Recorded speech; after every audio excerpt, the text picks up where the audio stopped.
Hello everyone. आज वाला जो लेक्चर है हमारा, इस लेक्चर में हम लोग जो है पढ़ने वाले हैं अध्याय 2 यानी कि चैप्टर नंबर 2, जिसका नाम है राज्य एवं राष्ट्र की आय। ओके, जिसको आप अंग्रेज़ी में नेशनल इनकम भी कहते हैं और आय को आप इनकम कहते हैं। ठीक है जी।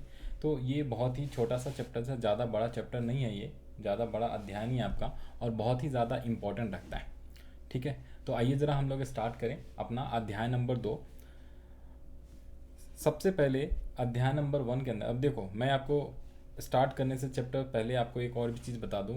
जो मैं आपको ये लेक्चर्स अपलोड कर रहा हूँ और ये जो मैं आपको पढ़ा रहा हूँ, एक्सप्लेन कर रहा हूँ ये चैप्टर्स, ये मैं लाइन बाय लाइन आपको सारी चीज़ें रीड भी करा रहा हूँ क्लास के अंदर। तो अगर आपके पास बुक है तो आप साथ साथ में अपना बुक ओपन कर लेना, और जो जो इंपॉर्टेंट बातें होगा वो मैं आपको अंडरलाइन और हाईलाइट करा दूंगा, तो वो भी आप साथ साथ में कर लेना।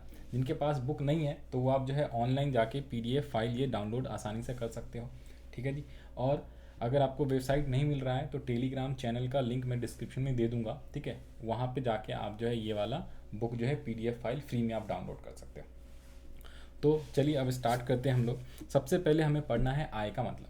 ठीक है जी। अब आय क्या होता है, ध्यान से सुनना। आय का सिंपल मतलब होता है क्या, अब और जो है ना, हम लोग थोड़ा सा जो है ना फास्ट करेंगे। ठीक है, मैं जब रीडिंग कराऊंगा तो थोड़ा सा स्पीडली कराऊंगा। ठीक है, बाकी आप अपने घर पे भी आसानी से रीड कर सकते हो, एक बार दो बार। तो ये लेक्चर्स को 2-3 बार आप सुनोगे, बार बार ना देखोगे, तो अपने आप ये सारी चीज़ें अपने आप अच्छे से समझ में आ जाएगा और सारी चीज़ें याद भी हो जाएंगी। तो आय का मतलब क्या होता है, सिंपल देखो, कोई भी इंसान कोई भी काम करेगा तो बदले में मेहनत करेगा, तो उसके बदले में जो भी उसको पैसे प्राप्त होता है, ठीक है, जो भी उसके आमदनी आती है, उसे ही हम बेसिकली क्या बोलते हैं, आय बोलते हैं। ओके, तो आगे पढ़ो, यहाँ पे क्या लिखा हुआ है। हम सभी देखते हैं कि समाज का हर व्यक्ति अपने परिश्रम के द्वारा जो अर्जित करता है वह अर्जित संपत्ति उसकी आय मानी जाती है। व्यक्ति को प्राप्त होने वाले आय मौद्रिक रूप में अथवा वस्तुएं के रूप में भी हो सकती है। अब यहाँ पे दो चीज़ें लिखा हुआ है। आय जो होता है ना, एक तो मौद्रिक आय होता है, ठीक है, जो आपके पैसे के रूप में मिलता है, आपने काम करा और बदले में आपको रुपए मिल गया, ठीक है जी, तो उसे आप मौद्रिक आय कहते हो।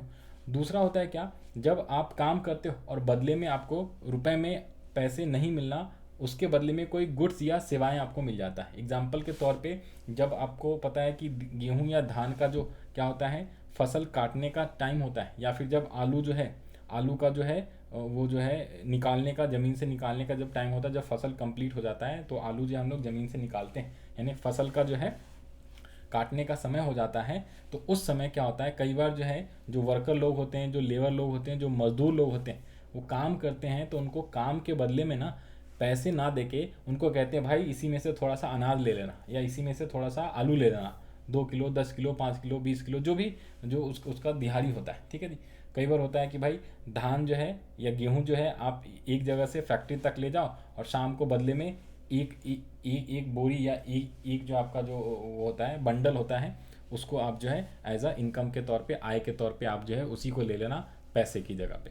तो उसे हम बोलते हैं क्या, उसे बोलते हैं वस्तु रूप में भी हो सकती है, यानी कि एक होता है मौद्रिक आय और एक होता है आपका वस्तु वाला आय। ठीक है, तो दोनों को आप आय बोलोगे।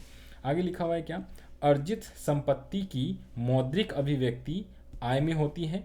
लोगों के द्वारा अपने परिश्रम के फलस्वरूप जो धन अथवा संपत्ति प्राप्त होती है उसे हम आय रूप में व्यक्त करते हैं, उसे हम आय के रूप में व्यक्त करते हैं। किसी भी अर्थव्यवस्था के लिए उसके नागरिकों की व्यक्तिगत अथवा सामाजिक आय की संपन्नता अथवा विपन्नता का प्रतीक है। आय वह मापदंड है जिसके द्वारा देश के आर्थिक विकास की स्थिति का आकलन किया जाता है। अब देखो हम लोग जो है ना, ये जो आय वगैरह है, ये सारी चीज़ें हम क्यों पढ़ रहे हैं इकोनॉमिक्स में, क्योंकि इकोनॉमिक्स के अंदर हमें आर्थिक विकास, हम इकोनॉमिक्स का मतलब क्या है, आपका जो अर्थव्यवस्था है तो उसका विकास कैसे होगा। तो सिंपल सी बात है, अर्थव्यवस्था का विकास यानी पूरे देश का विकास या पूरे राज्य का विकास, समाज का विकास कैसे होता है, जब इंडिविजुअली जो इंसान है, व्यक्ति है, उन सबका विकास होएगा ना, तो अपने आप ओवरऑल जो है पूरे देश का विकास हो जाएगा। अब इंसान का विकास कैसे होगा, इंसान जो है, इंसान के पास जब बहुत ज़्यादा धन आने लगता है, आय अच्छा आने लगता है, आय बहुत ज़्यादा आने लगता है, तो अपने आप जो है उसका विकास होने लगता है। जैसे जो लोग ज़्यादा इनकम कमाते हैं, जो लोग ज़्यादा आय कमाते हैं, तो उन लोग का क्या होगा, लिविंग ऑफ स्टैंडर्ड जो है, जीने का जो तरीका है वो बदल जाएगा। ठीक है जी, वो अच्छा खाएंगे, अच्छा पहनेंगे, अच्छे मकान में रहेंगे, अच्छे घर में रहेंगे, सुख सुविधा सारी, फ्रिज, टीवी, वॉशिंग मशीन, ये सारे धीरे धीरे वो अपनी आय से खरीदेंगे, तो उनका जो जीवन स्तर है जीने का, वो क्या हो जाएगा, अच्छा हो जाएगा, उच्च स्तर हो जाएगा। ओके, तो हर इंसान के पास आय बढ़ता चला जाएगा, तो हर इंसान अपने आप में क्या हो जाएगा, संपन्न हो जाएगा, अपने आप को विकास कर लेगा। हर इंसान अपने आप को विकास कर लेगा तो अल्टीमेटली ओवरऑल क्या हो जाएगा, पूरे देश का विकास हो जाएगा। अपने आप रोड, स्कूल, सड़कें ये सारी धीरे धीरे क्या हो जाएंगी, ठीक हो जाएंगी। तो इसका जो है आपका क्या है, इसीलिए ये हमें आय के बारे में इस वाले चैप्टर्स के अंदर पढ़ना है। आय एवं राष्ट्र की आय, ठीक है जी, सॉरी, राज्य एवं राष्ट्र की आय, राज्य एवं राष्ट्र की आय। तो आय क्या होता है, एक राष्ट्र की आय होता है, एक राज्य की आय होता है। तो एवरी स्टेट का भी इनकम होती है, आय होती है, और एवरी स्टेट के अलावा जो एवरी कंट्री है, हम इंडिया में रहे तो इंडिया का साथ साथ में और भी जितने भी राष्ट्र हैं, अलग अलग जो देश हैं, सबकी आय जो होती है इसी टाइप से कैलकुलेट होती है। ओके, बट हमें मेनली यहाँ पे भारत और अपने बिहार का आय के बारे में पढ़ना है, क्योंकि ये सिलेबस बिहार राज्य का है, ठीक है। तो राज्य बोलूँ तो बिहार आप समझना, जब राष्ट्र बोलूँ तो पूरा भारत आप समझना। आगे लिखा हुआ है क्या यहाँ पे, देश अथवा राज्य को आय के आधार पर ही विकास की स्थिति का आकलन किया जाता है। देश अथवा राज्य को आय के आधार पर ही उसे विकसित तथा विकासशील श्रेणी में रखा जाता है। अब जैसे मैं बात करूं इंडिया का, तो इंडिया क्या है, विकासशील देश है। और जब मैं अमेरिका की बात करता हूँ, ऑस्ट्रेलिया की बात करता हूँ, तो सारे के सारे विकसित देश हैं। और क्यों, क्योंकि उन लोगों की आय बहुत ज़्यादा है। हमने पिछले चैप्टर में भी पढ़ा था, प्रति व्यक्ति आय जो है अमेरिका वगैरह, ऑस्ट्रेलिया वगैरह, इन लोग का बहुत ज़्यादा है और हमारे इंडिया में बहुत कम। इसके अलावा क्या है, भारत के राज्यों में गोवा, दिल्ली और हरियाणा के आय के आधार पर ही समृद्ध माना। देखो, दिल्ली जाओ, हरियाणा जाओ, गोवा जाओ, मुंबई जाओ, ठीक है, तो वहाँ का स्टैंडर्ड ऑफ लाइफ क्या है, बहुत बढ़िया है। वहाँ के यातायात के साधन, बिजली जो है कटती नहीं है, ठीक है जी, 24 घंटे, कभी कभी इमरजेंसी में करती। ओके, उसके अलावा जो है पीने का पानी, स्वास्थ्य सेवाएं, शिक्षा, ये सब बढ़िया है, उच्चतम है। लोगों की आय बहुत ज़्यादा है।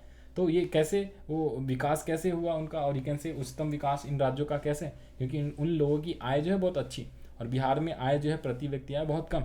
तो ये कह रहा है क्या, भारत का राज्य, जैसे याद रख लेना, ठीक है, गोवा, दिल्ली, हरियाणा, इनको जो है आय के आधार पर समृद्ध माना जाता है। वहीं दूसरी ओर जो आपका राज्य है बिहार, उड़ीसा और मध्य प्रदेश, ये निचली श्रेणी में आते हैं, निचली श्रेणी का राज्य माना जाता है, क्योंकि यहाँ पे जो आय है वो बहुत कम, चाहे बिहार का आय हो, चाहे वो प्रति व्यक्ति ऑफ दैट स्टेट यानी ऑफ बिहार का आय हो, वो भी कम। आगे लिखा हुआ है क्या, इसी प्रकार विश्व के देशों में संयुक्त राष्ट्र, अमेरिका और जापान जैसे देश समृद्ध माने जाते हैं। मैंने पहले बताया था। तो यहाँ पे अमेरिका हो गया, जापान हो गया, ऑस्ट्रेलिया हो गया, ये लोग सब समृद्ध है, विकसित देश हैं, क्योंकि यहाँ पे आय बहुत ज़्यादा होती है लोगों की, और राष्ट्रीय आय भी बहुत ज़्यादा है।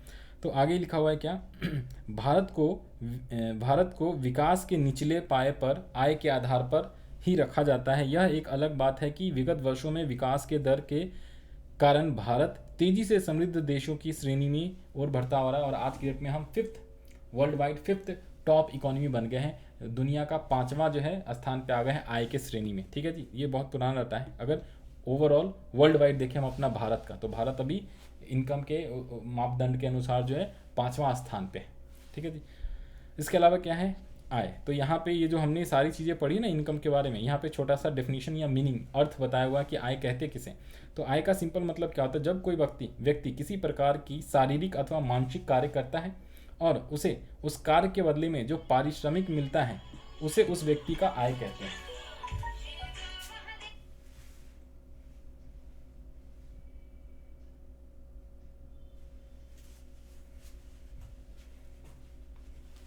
हाँ जी, तो ये बात आपको समझ में आ गया होगा कि आय कहते किसे हैं, राइट। तो आय का मतलब क्या होता है, कोई भी व्यक्ति चाहे वो मानसिक कार्य करे चाहे वो शारीरिक कार्य करे। मानसिक मतलब जैसे टीचर लोग होते हैं, ठीक है, वो मानसिक, आपको कोई फिजिकल वर्क थोड़े करते हैं, वो आपको समझा रहे हैं, सारी चीज़ें पढ़ा रहे हैं, मानसिक कार्य कर रहा है। अगर कोई पर्सन है वो कोई प्लानिंग वगैरह करता है, प्लानिंग मैनेजमेंट वगैरह करता है, ठीक है, तो अपना मानसिक जो है क्या कर रहा है, आपका मानसिक कार्य कर रहा है। और फिजिकल कार्य जैसे कोई खेती में काम कर रहा है, मजदूर, लेबर, किसान, ईंट बालू उठाना, ठीक है, घर बनाना, रोड बनाना, सड़कें बनाना, खेती में किसानी करना, ठीक है, सिंचाई वगैरह करना, उन सबको बोलते हैं कौन सा, शारीरिक कार्य यानी फिजिकल वर्क। और मानसिक कार्य जो लोग जैसे टीचर लोग, ठीक है, वो मानसिक कार्य करते हैं। तो इन सब कार्यों की वजह से उसके बदले में जो उन्हें पारिश्रमिक मिलता है, ठीक है जी, बदले में जो उन्हें पारिश्रमिक मिलता है, चाहे वो रुपए में हो, ठीक है, यानी मौद्रिक रूप में हो, चाहे वो वस्तु वाला रूप में हो, ठीक है जी, तो उन दोनों को जब मिला देते हैं, कहने का मतलब दोनों को, मौद्रिक और वस्तु वाला, दोनों आय को हम बेसिकली क्या बोलते हैं, आय बोलते हैं। तो ये आपका एक अर्थ हो गया आय का। आय का मीनिंग आएगा, अर्थ आएगा लिखने को, तो आप आसानी से लिख सकते हो। आय करा, जिस प्रकार वस्तुओं और सेवाओं के उत्पादन के क्षेत्र में हम देखते हैं कि भूमि का पारिश्रमिक। अब देखो यहाँ पे एक और भी चीज़ है, देखो अंग्रेजी में बोलूँ तो जब आप, एक होता है लेबर, ठीक है, एक होता है आपका, लेबर का मतलब होता है क्या, लेबर का मतलब होता है मजदूर, ओके, मजदूर को क्या मिलेगा, वेजेस मिलेगा, यानी कि जो लेबर है आपका, लेबर यानी मजदूर, मजदूर को क्या मिलेगा, लगान मिले, नहीं लगान कह रहा हूँ, ये तो ज़मीन के भूमि के लिए होता है, मजदूर को मजदूरी मिलती है, मजदूरी, ठीक है जी। वो थोड़ा बहुत हिंदी में कभी कभी वो दिक्कत हो जाती है, तो टेंशन मत लेना।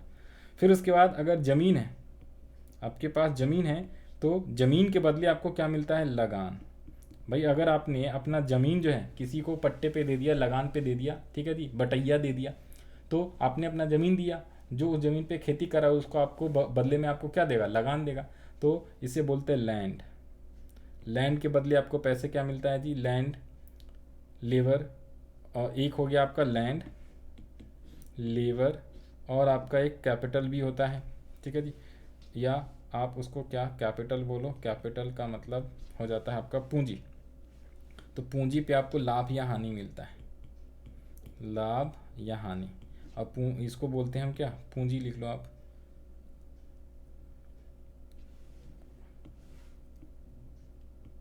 कैपिटल एक और भी लिख लेना, फोर्थ, दैट इज कॉल्ड उद्यमी। उद्यमी को ना एंटरप्रेन्योर बोलते हैं, एंटरप्रेन्योर, ओके। तो लैंड, लेबर, कैपिटल, एंटरप्रेन्योर, देखो चार चीज़ें होती हैं, land, labour, capital and entrepreneur. English में ये चार चीज़ें होती हैं। लैंड के बदले आपको क्या मिलता है, ज़मीन आपने दिया, तो लैंड, लेबर, कैपिटल, एंटरप्रेन्योर, ये चार चीज़ें होती हैं मेनली, ठीक है जी। तो आपको बता दूं, अगर आप लेबर हैं तो लेबर को वेजेस दिया जाता है, यानी मजदूर को मजदूरी। अगर आपके पास लैंड है तो आपको लगान दिया जाएगा, ठीक है जी। इसके अलावा अगर आपके पास क्या है, कैपिटल, तो कैपिटल पे इंटरेस्ट मिलता है, यहाँ पे लिख लो इंटरेस्ट, इंटरेस्ट का मतलब ब्याज। और आप उद्यमी हो, ठीक है जी, तो आपको लाभ या हानि मिलेगा, लाभ या हानि। और कैपिटल को क्या बोलते हैं, पूंजी, ठीक है, मैंने लिख दिया है, डोंट वरी। अच्छा ये दिख नहीं रहा है, कहाँ, ऊपर कर देता हूँ, ये देखो। तो ध्यान से सुनो, चार चीज़ें होती हैं। अच्छा यहाँ पे एक पेज भी था ना, यहाँ पे लिख देता हूँ ना भाई, रुको सही से, यहाँ पे आ जाओ जी, चैप्टर 2 की बात कर रहे हैं ना। तो एक होता है आपका क्या, लैंड, दूसरा होता है लेबर, तीसरा होता है कैपिटल, चौथा होता है एंटरप्रेन्योर, ठीक है जी। अब इसको हिंदी में क्या कहते हैं, लैंड मतलब ज़मीन, उसके बाद लेबर का मतलब क्या हो गया, मजदूर, मजदूर, कैपिटल का मतलब क्या हो जाता है, पूंजी, एंटरप्रेन्योर का मतलब जो आप उद्यमी, उद्यमी, ठीक है जी। ये इसका हिंदी लिख लिया। और इसके बदले आपको क्या क्या मिलेगा, तो ज़मीन के बदले आपको क्या मिलता है, लगान, मजदूर को क्या मिलेगा, मजदूरी मिलेगा, क्या पूंजी पे क्या मिलता है, इंटरेस्ट यानी कि ब्याज मिलता है, और उद्यमी को लाभ ऑब्लिक हानि, ठीक है जी। और इसको अंग्रेजी में क्या बोलते हैं, ठीक है जी, तो इसे तो आप बोलते हो वेजेस, ब्याज को इंटरेस्ट बोला करते हैं, और लाभ हानि को प्रॉफिट ऑब्लिक लॉस बोलते हैं, तो प्रॉफिट या फिर लॉस, ये चीज़ें बोला जाता है। और लगान, लगान का मतलब क्या होता है, इसको भी एक बार देख लो, लगान, land, labour, capital, entrepreneur, four factors, factors of payment इसको भी बोलते हैं, अंग्रेजी में फैक्टर्स पेमेंट्स बोलते हैं, फैक्टर पेमेंट्स।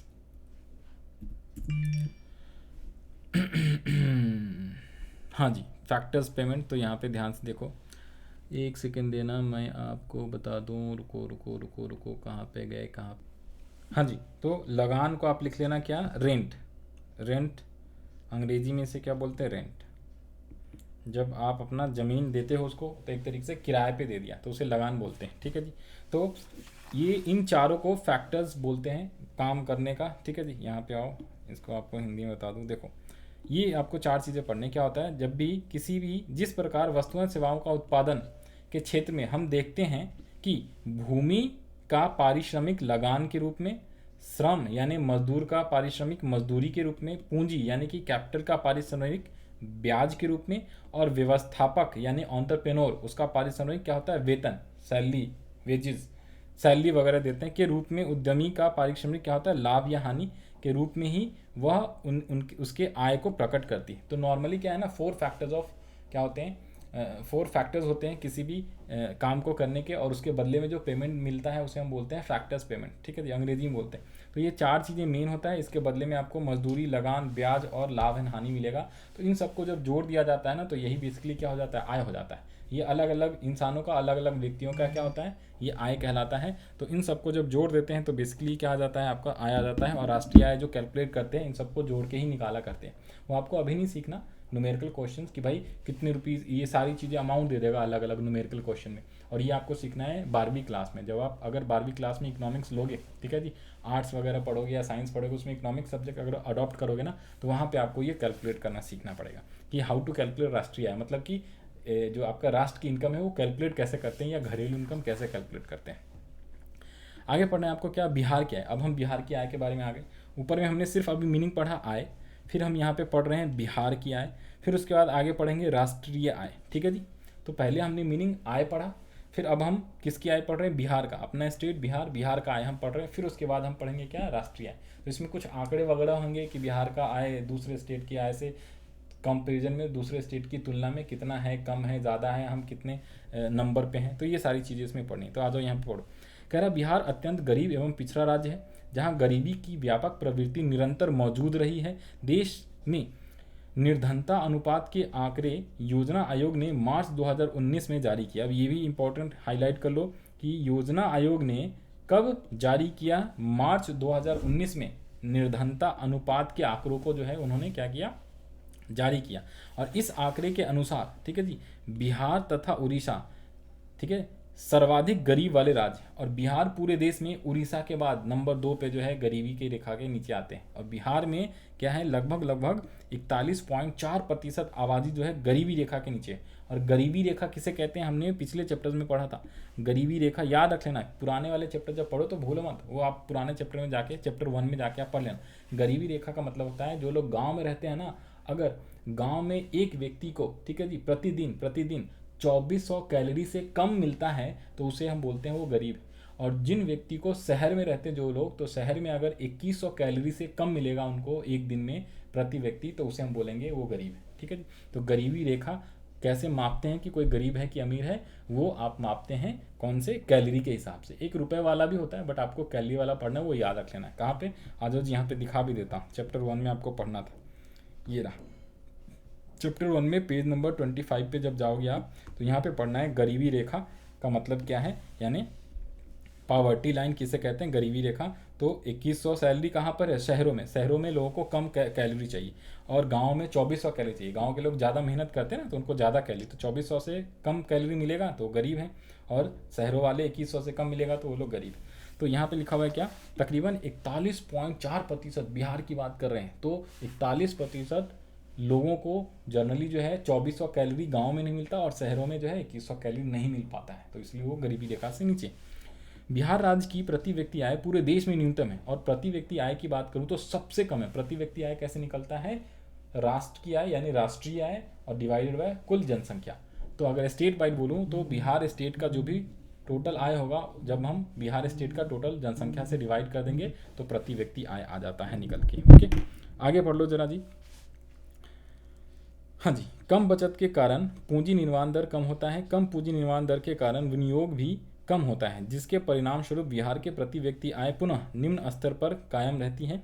ठीक इसके विपरीत भारत के विकसित राज्यों जैसे गोवा, दिल्ली आदि में, जहां प्रति व्यक्ति आय ऊंचा है, बचत एवं विनियोग अधिक है तथा पूंजी निर्माण दर ऊंचा है, जिसके परिणाम स्वरूप हर वर्ष प्रति व्यक्ति आय में वृद्धि होती जाती है। अब देखो ध्यान से, जहाँ पे जिस राज्य में प्रति व्यक्ति आय ज़्यादा होगा ना, कहने का मतलब अगर इंसान की आय बहुत ज़्यादा होगा तो वो लोग जो है ना बचत भी ज़्यादा करेंगे। बचत ज़्यादा करेंगे मतलब सेविंग भी ज़्यादा करेंगे, बैंक अकाउंट या घर पे अपना पैसा ज़्यादा रखेंगे।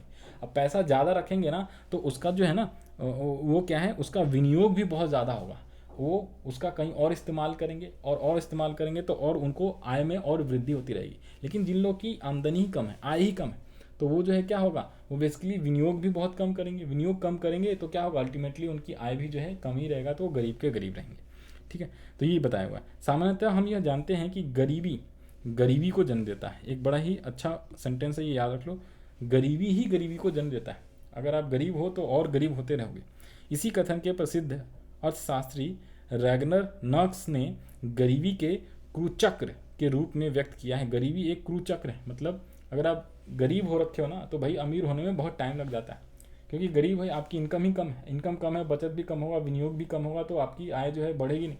लेकिन जहाँ पे दिल्ली जैसे शहर में, मुंबई जैसे शहर में, ठीक है जी, गोवा जैसे शहर में लोगों की आय बहुत ज़्यादा है, वो विनियोग वगैरह ज़्यादा करते हैं, सेविंग बहुत ज़्यादा करते हैं, बचत बहुत ज़्यादा करते हैं, तो उनकी आय ऑटोमेटिकली धीरे धीरे बढ़ती रहती है। तो ये चीज़ें आगे लिखा हुआ है क्या, जिसका सार यह है कि गरीब इसलिए गरीब है कि उनमें गरीबी के कारण उनकी आय कम होती है। अशिक्षा और अज्ञानता के कारण बच्चों की पैदाइश, जन्म जो है अधिक हो जाती है, फलतः उनकी अगली पीढ़ी अधिक गरीब हो जाती है। गरीबी का यह कुचक्र अनवतरण चलता रहता है, यानी अनंत काल तक एक तरह से कर लो। इसका आशय यह है कि गरीबी ही गरीबी को जन्म देती।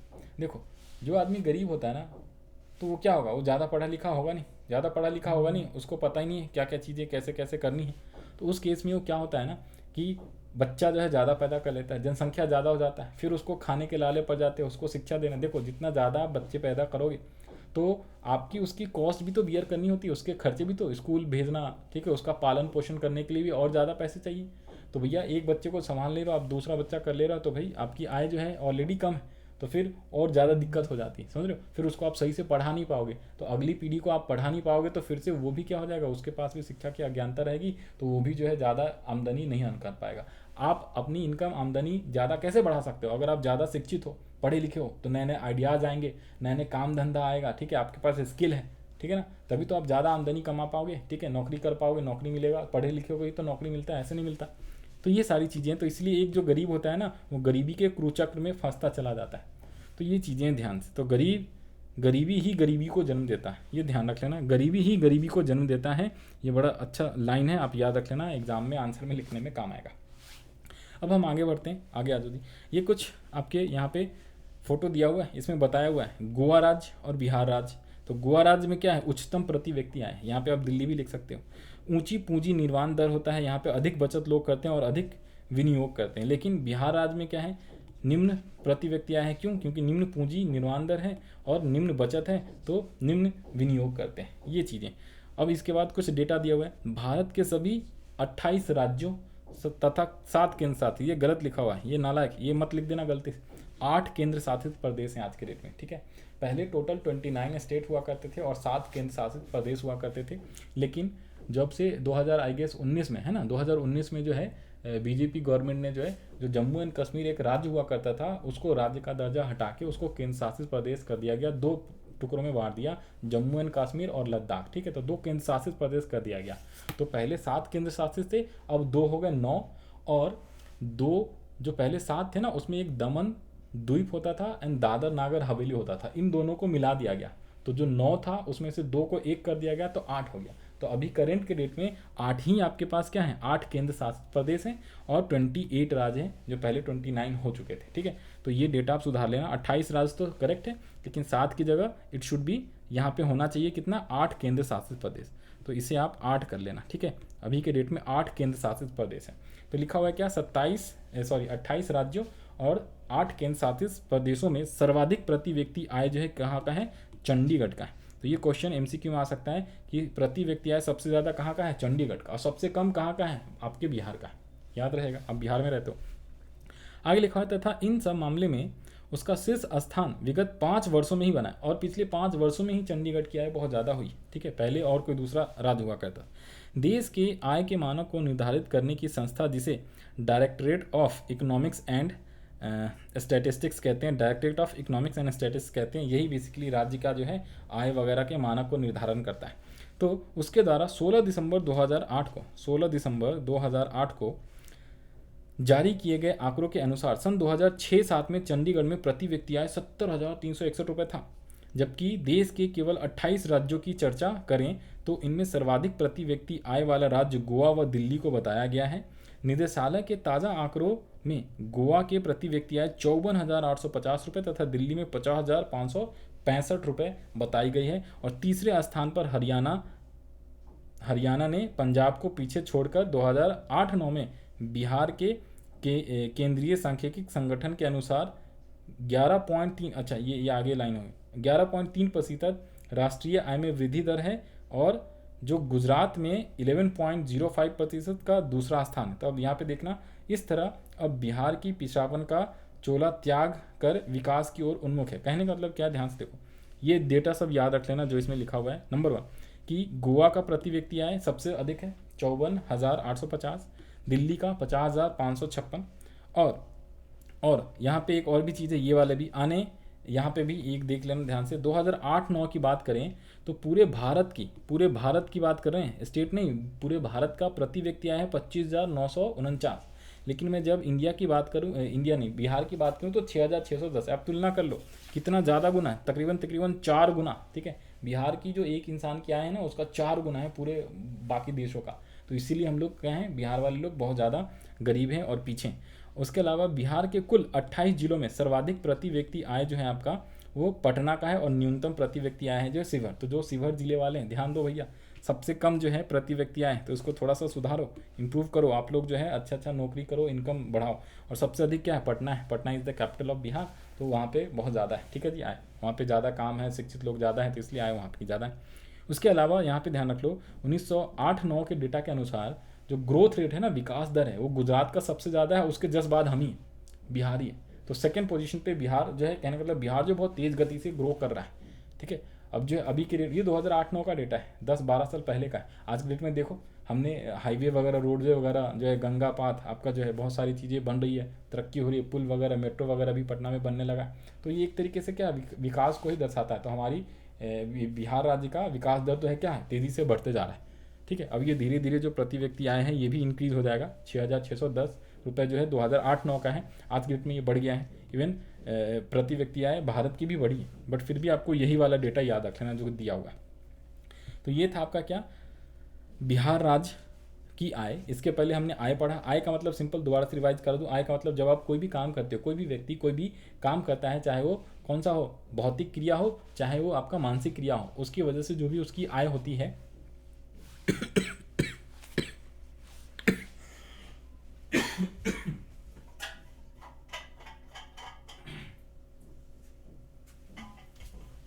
हाँ जी, सॉरी फॉर दैट, आ जाओ दोबारा से। हाँ, तो मैंने क्या कहा कि जो भी लोग काम करते हैं, जो भी क्रियाएं करते हैं, चाहे मानसिक क्रिया हो, भौतिक क्रिया हो, उसके बदले में उनको जो भी पारिश्रमिक मिलता है उसे हम आय बोलते हैं, चाहे मौद्रिक रूप में मिले, चाहे वस्तु और सेवाओं के रूप में मिले। उसके बाद हमने बिहार राज्य का इनकम पढ़ा, बिहार राज्य का आय पढ़ा कि बिहार जो है काफ़ी पिछड़े राज्यों में आता है, गिना चुना। विकास दर तो सेकंड पोजीशन पे है गुजरात के बाद, लेकिन आय के मामले में हम देखें प्रति व्यक्ति आय कितना है, 41.4% लोग गरीबी रेखा से नीचे है। गरीबी ही गरीबी को जन्म देता है। सबसे ज़्यादा प्रति व्यक्ति आय गोवा का है। ठीक है, और भारत का कितना है, 25,494 रुपये प्रति व्यक्ति आय है पूरे भारतवर्ष का। बिहार का कितना है, 6,610, जिसमें सबसे ज़्यादा प्रति व्यक्ति आय पटना सिटी का है, पटना जिले का है। टोटल 48 जिले हैं, ये भी याद रख लेना, और शिवहर का सबसे कम। इसके अलावा हम बात करते हैं राष्ट्रीय आय का। आ जाओ जी, और इससे रिलेटेड चैप्टर नंबर थोड़ा सा आगे भी इसी चैप्टर के अंदर और भी डिटेल में बताया गया, तो आ जाओ यहाँ पे पढ़ो ध्यान से।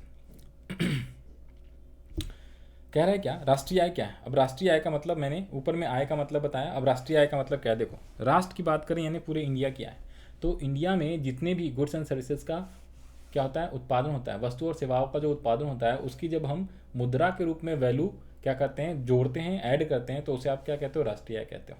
ओके, तो यहाँ पे पढ़ो, अर्थव्यवस्था में राष्ट्रीय आय की धारणा बहुत ही महत्वपूर्ण पहलू है। किसी देश का आर्थिक विकास उसकी राष्ट्रीय आय पर निर्भर करता है, तथा आर्थिक प्रगति को मापने का सर्वोत्तम साधन भी राष्ट्रीय आय है। यहाँ संपूर्ण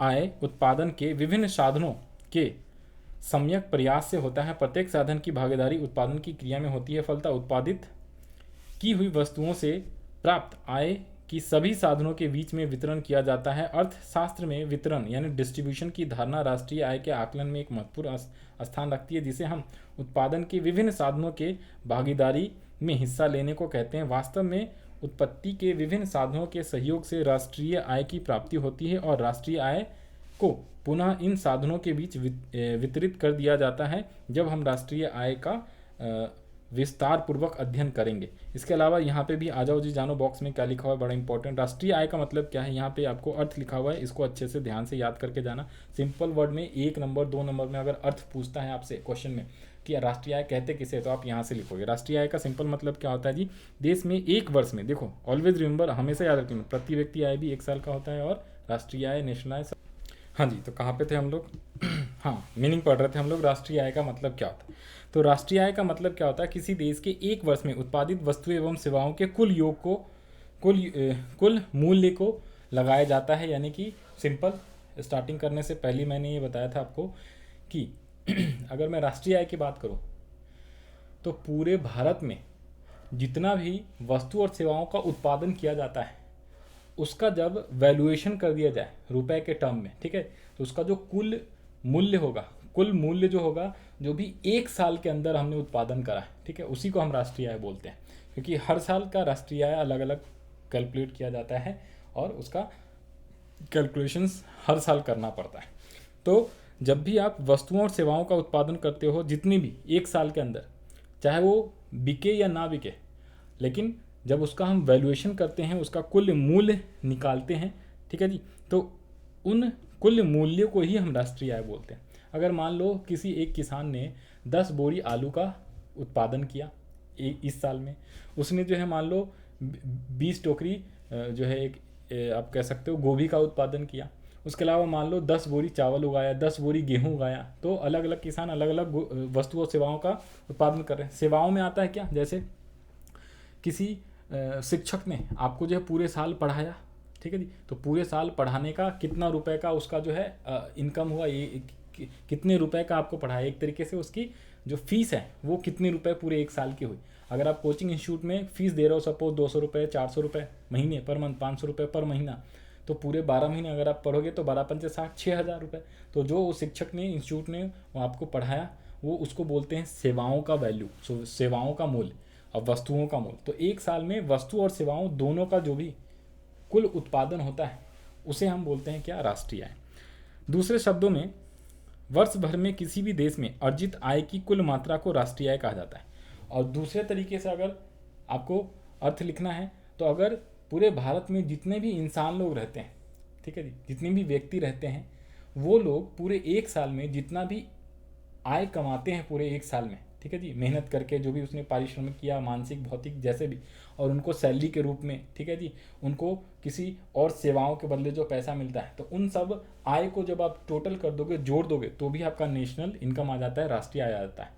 तो राष्ट्रीय आय निकालने के ना, कैलकुलेट करने के 3 तरीके होते हैं। एक होता है वैल्यू एडेड मेथड, ठीक है, उत्पादन विधि, दूसरा होता है इनकम मेथड, और एक होता है खर्चा, एक्सपेंडिचर मेथड। अब देखो ध्यान से सुनो, अगर एक इंसान, अगर मैं बात करूं एक इंसान का, अगर मैं बात करूं, मान लो ये कोई पर्सन है मिस्टर ए, ठीक है, इसने बहुत सारा मेहनत करा और पूरे 1 साल में मान लो 1 लाख रुपए कमा लेता है, पूरे 1 साल में 1 लाख रुपए कमा लेता है, ओके, तो इसकी हमें आय पता चल गई। ऐसी सभी व्यक्ति BCD पूरे भारत में जितने भी लोग रहते हैं, इन सबका टोटल कर दूं आय, तो भी आपकी पूरे भारतवर्ष की आय आ जाएगी, यानी राष्ट्रीय आय आ जाएगी। दूसरा क्या तरीका है, देखो अगर मान लो इस पूरे भारत में, ठीक है जी, जितने भी लोग रह रहे हैं, तो हर कोई जो है कुछ ना कुछ जो है क्या कर रहा है, उत्पादन कर रहा है, चाहे वस्तु का चाहे सेवाओं का।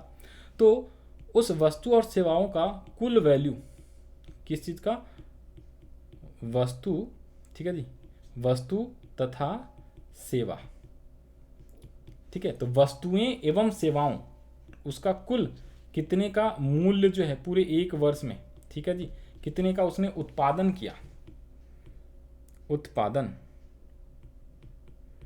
ठीक है जी, 1 वर्ष में, तो उन सबको जोड़ दोगे तो भी आपका क्या आ जाएगा, राष्ट्रीय आ जाएगा। और तीसरा विधि क्या होता है, तीसरा विधि होता है क्या, अगर मान लो मुझे ये नहीं पता, अगर मान लो मुझे ये नहीं पता कि, मान लो अगर मुझे किसी राम का, ये कोई राम है, राम का मुझे इनकम कैलकुलेट करना है, इनकम जानना है, आय जानना है, मुझे ये नहीं पता ये सैलरी वगैरह कहाँ से कमाता है, कितने रुपए कमाता है, कहाँ पे इसकी क्या क्या आमदनी है, ठीक है, या क्या ये सेवाएं दे रहा है, तो मैं राम से पूछता हूँ, राम तू बता, कुछ पूरे 1 साल में कितने रुपए खर्च करे तुमने और कहाँ कहाँ पे कितने कितने रुपए खर्च करे। तो अगर इसके खर्चे भी हम जान लेते हैं ना, खर्चे भी, ठीक है जी, जिसको हम एक्सपेंडिचर कहते हैं अंग्रेजी में, तो उसके खर्चे अगर आप जोड़ दोगे तो जाहिर सी बात है, अगर 1 साल में जितना वो खर्चा कर रहा है उतना ही तो वो कहीं ना कहीं से आमदनी कमाया होगा, ठीक है, आय कमाया होगा। तो खर्चा वाला भी क्या होता है, एक विधि होता है, टोटल खर्चे भी जोड़ देते हो तो भी राष्ट्रीय आय निकलता है।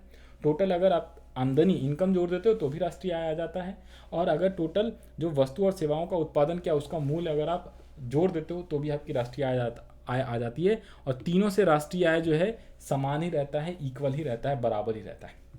आगे चल के हमें पढ़ने, ये देखो ना 3 विधि होते हैं यहाँ पे, ये रो एक होता है, ये नहीं है, कहाँ गया, ये रहा, उत्पादन विधि, आय विधि और व्यय विधि। व्यय यानी खर्चे, एक्सपेंडिचर मेथड।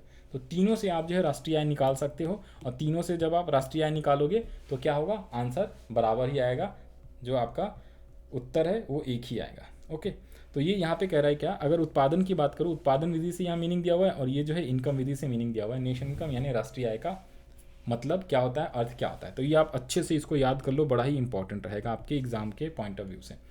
अब आगे वाली लाइन पढ़ो, जिस प्रकार व्यक्ति के समूह में प्रक्षेप का निर्माण होता है, प्रक्षेत्रों के समूह से राज्य एवं राज्यों के समूह से देश का निर्माण होता है, उसी प्रकार श्रम एवं पूंजी के सहयोग एवं उपलब्ध प्राकृतिक साधनों के उपयोग से जो भौतिक जिसे आप मूल्य के रूप में आंका जाता है, और अभौतिक जिसे आप सेवाओं के रूप में आंकते हो, यानी कि सेवाएं जो अदृश्य रूप में संसाधनों की वृद्धि करता है, कि कुल मूल्य को ही राष्ट्रीय आय कहा जाता है। तो ये दोबारा से यहाँ पे जो है राष्ट्रीय आय का मीनिंग लिखा हुआ है। आप ये वाला मीनिंग भी लिख लोगे, याद कर लोगे, समझ लोगे, तो आप आंसर लिख के आओगे तो आपका आंसर क्या हो जाएगा, सही माना जाएगा। आगे पढ़ो क्या बच्चों, आपने देखा होगा कि प्रायः गाँवों और शहरों में खेत तथा कल कारखानों के द्वारा भौतिक वस्तुओं का उत्पादन किया जाता है, और उसी तरह शिक्षक, डॉक्टर, इंजीनियर, कर्मचारी, पदाधिकारी और समाज के अन्य वर्गों के लोग अपनी सेवाएं देते हैं। तो मैंने अभी आपको क्या बोला कि भाई चाहे वस्तुओं का उत्पादन करो जिसे भौतिक वस्तुएं कहते हो, कल कारखाने यानी जो आपने मोबाइल बनाया, पेंसिल बनाया, टैबलेट बनाया, ठीक है जी, आप पेन बनाए, बुक्स किताबें बनाए, कपड़े जो पहनते हो, जूते, साइकिल, ये सब के सब, ब्लैक बोर्ड, ठीक है, चौक, डस्टर, सारो, ये सारे के सारे गुड्स के अंदर कहलाते हैं, इसको वस्तुएं कहते हैं। और सेवाओं का मतलब जो शिक्षक जो आपको पढ़ा रहा है, ठीक है, डॉक्टर जो आपके दांत निकाल रहा है, समझ रहे हो बात को, डॉक्टर जो आपका ऑपरेशन कर रहा है, शिक्षक, इंजीनियर जो सेवाएं दे रहा है, वो प्लान बनाता है, रोड ऐसे ऐसे बनेगा, इस टाइप से वो ज्ञान देता है, कर्मचारी, पदाधिकारी, ये लोग सामान नहीं बना रहे हैं, ये सेवाएं दे रहे हैं आपको और बदले में आमदनी कमा रहे हैं। तो इन सबको जोड़ दोगे ना, ऐड कर दोगे, इन सबका टोटल, ठीक है जी, कर दोगे तो यही क्या हो जाता है, राष्ट्रीय आय कहेंगे, इसी को हम राष्ट्रीय आय कहेंगे। तो यही यहाँ पे समझाया हुआ है। फिर लिखा हुआ है क्या, इन सभी भौतिक तथा अभौतिक सेवाओं, अब यहाँ पे सेवाओं का मतलब क्या है, सेवाएं जो है हम उसको देख नहीं सकते, ठीक है, सिर्फ महसूस कर सकते हैं, ये यहाँ पे बताया हुआ था। ऐसी सेवाएं जो अदृश्य रूप में संसाधनों की वृद्धि करती है। तो कहीं ना कहीं ये भी एक तरीके से क्या है, आपकी विकास ही कर रहा है, अच्छा सेवाएं देगा। बैंकिंग में सेवाएं मिलती है, ठीक है जी, टीचर अच्छा आपको पढ़ाएगा तो आपके ज्ञान ज़्यादा बढ़ेंगे, फिर आपको अच्छा नॉलेज होगा, फिर आप अपने हिसाब से अच्छा नौकरी करोगे, अच्छा काम करोगे, अच्छा व्यवसाय करोगे, तो आपकी आमदनी भी क्या होगी, बढ़ेगी, आमदनी बढ़ेगी, ठीक है जी। तो राष्ट्र की आमदनी बढ़ेगी, आपकी प्रति व्यक्ति आय बढ़ेगी, तो राज्य की भी आय बढ़ेगी, राज्य की बढ़ेगी, फिर देश का भी आय बढ़ेगा, राष्ट्रीय आय, और देश का राष्ट्रीय आय बढ़ेगा तो अपने आप देश का क्या होगा, विकास हो जाएगा। ये सारी चीज़ें हमने चैप्टर 1 में भी पढ़ा। तो आगे लिखा हुआ है क्या, जब इन सभी भौतिक अभौतिक सेवाओं के प्राप्त आय का कुल रूप में आकलन किया जाता है तब उसे कुल उत्पादन कहते हैं। और उत्पादन के क्रम में किए गए खर्चों को घटा देने के बाद जो बचता है उसे हम राष्ट्रीय शुद्ध आय यानी नेट नेशनल इनकम कहते हैं। अर्थशास्त्र में कुल उत्पाद और शुद्ध उत्पाद दोनों ही अवधारणाओं का अपना ही महत्व है। इसी क्रम में राष्ट्रीय आय को स्पष्ट करने के लिए कुछ प्रसिद्ध अर्थशास्त्रियों की परिभाषा को हम निम्नलिखित रूप में प्रस्तुत करते हैं। जैसे professor Alfred Marshall, one of the well known economist, ये बहुत बड़े अर्थशास्त्री थे, ठीक है। इन्होंने बहुत सारा जो है ना अर्थ जो है बहुत सारा परिभाषा दिया है, ठीक है। तो ये आपको जब 11-12 क्लास में आओगे तो और ज़्यादा आपको डिटेल में पढ़ना होगा, ग्रेजुएशन में जाओगे तो और ज़्यादा डिटेल में पढ़ना होगा, ठीक है। एल्फ्रेड मार्शल, ठीक है, प्रोफेसर एल्फ्रेड मार्शल। तो इन्होंने बहुत सारे डेफिनेशन दिए, बहुत सारे अपना थ्योरी दिया है इकोनॉमिक्स के अंदर, ठीक है। तो वो सब आपको बहुत सारे पढ़ने होते हैं। अभी फिलहाल सिर्फ यहाँ पे उनके अकॉर्डिंग राष्ट्रीय आय का क्या मतलब है वो यहाँ पे दिया हुआ है, तो आप चाहो तो ये भी याद रख सकते हो। आ जाओ, किसी देश में श्रम एवं पूंजी का उसके प्राकृतिक साधनों का पर प्रयोग करके प्रतिवर्ष भौतिक तथा अभौतिक वस्तुओं पर विभिन्न प्रकार की सेवाओं को जो शुद्ध समूह उत्पन्न होता है उसे हम राष्ट्रीय आय कहते हैं, ठीक है। और ये जो डेफिनेशन है जरूरी नहीं है आपको याद रखना, आप सिंपल, आपको ये नहीं पूछेगा कि भाई प्रोफेसर एल्फ्रेड मार्शल का डेफिनेशन बताओ। एमसीक्यू में ये सब पूछ सकता है, तो थोड़ा बहुत अगर आप पढ़ लोगे तो याद रहेगा, एकदम रट्टा नहीं लगाना है आपको। सिंपल ये वाला जो अर्थ है, ये वाला मतलब ये याद रखना ना कि राष्ट्रीय आय का मतलब क्या होता है। तो किसी देश के एक वर्ष में उत्पादित वस्तुओं और सेवाओं का जो कुल मूल्य होता है, ठीक है जी, जब आप उसको टोटल कर देते हो, यानी कुल मूल्य का मतलब वही हो गया, तो मूल्य के रूप में आप उसे क्या करोगे, कुल मूल्य उसका निकालोगे, वैल्यूएशन करोगे, तो उसे ही आप राष्ट्रीय आय बोलते हो। यह है अल्फ्रेड मार्शल का डेफिनेशन राष्ट्रीय आय के बारे में, कोई दिक्कत वाली बात नहीं, आप एक बार रीड कर लिया, बात खत्म। फिर आ जाओ जी, जहाँ प्रोफेसर मार्शल की परिभाषा से हमें यह स्पष्ट होता है कि राष्ट्रीय आय के अंतर्गत उन सभी वस्तुओं और सेवाओं को लेते हैं जिनका उत्पादन प्राय एक साल के अंतर्गत श्रम और पूंजी प्राकृतिक साधनों के सहयोग से करते हैं। आओ जरा देखिए यहाँ पे क्या है, यदि देश की कुल पूंजी विदेशों में लगा दी जाती है तो उसे हम प्रति आय को भी राष्ट्रीय आय में जोड़ दिया जाता है। ये सेम वही बताया हुआ कि अगर देश की जो कुल देश की जो कुल पूंजी है उसमें जब विदेशी इनकम भी जोड़ दिया जाए, सिंपल मैंने बताया ना कि भाई राष्ट्रीय आय का मतलब क्या, जो एक होता है घरेलू आय, एक होता है राष्ट्रीय आय। घरेलू आय का मतलब हो गया क्या, अगर इंडिया के अंदर जो भी आपने कुल आय करा, इंडिया में कुल आय करा, तो इसे आप बोलते हो घरेलू यानी डोमेस्टिक आय, ठीक है। लेकिन मान लो आपने ऑस्ट्रेलिया जैसे देश में आपने निर्यात कर दिया, निर्यात करा सामान का, गुड्स भेजा, आपने चावल का, गेहूँ, चावल का खेती करा और आपने चावल जो है ऑस्ट्रेलिया को एक्सपोर्ट कर दिया यानी निर्यात कर दिया, तो बदले में आपको क्या मिलेगा, पैसे मिलेगा, डॉलर मिलेगा। अब इसको रुपए में कन्वर्ट कर लो, पैसे मिला, यानी कि आय, आमदनी हो गई, ठीक है जी। वैसे ही आप इंपोर्ट भी करते हो तो बदले में पैसे देते भी हो, तो कहने का मतलब निर्यात माइनस आयात, निर्यात माइनस आयात, इसे हम बोलते हैं, ठीक है जी, नेट। नेट को क्या बोलते हैं हिंदी में, एक बार देख लो भैया, याद नहीं आप ये समझो ना, नेट कहाँ है, नेट नेशनल इनकम यहाँ पे था, रुको रुको रुको रुको, कहीं पे तो देखा था मैंने भैया, 1 मिनट देखना दो, अंग्रेजी को थोड़ा सा हिंदी बनाने में थोड़ा सा कठिनाई है, ऐसी बात नहीं है। नेशनल इनकम लिखा हुआ है, नेट नेशनल इनकम नहीं है, ट्रू, तो कोई बात नहीं, नेट का मतलब शुद्ध होता है, शुद्ध, आज शुद्ध, तो इसे हम बोलते हैं शुद्ध निर्यात, शुद्ध निर्यात। तो जब ये एक तरीके से आप कह सकते हो ना इसको, विदेशों से आपको इतना टोटल इनकम हुआ, तो अगर घरेलू आय जो है आपकी टोटल मान लो 1100 रुपये और विदेशों से नेट जो है आपका मान लो 100 रुपये, तो जब 100 और प्लस 1100 प्लस 100 रुपये जोड़ दोगे तो टोटल ये जो 1200 रुपये आया है, एक तरीके से ये राष्ट्रीय आ गया। एग्जाम्पल के तौर पर बताया, एंड में करोड़ लगा रहा हो, 1200 करोड़, ठीक है। तो समझाने के लिए आपको बता दिया, इसमें वही सेम चीज़ लिखा हुआ था क्या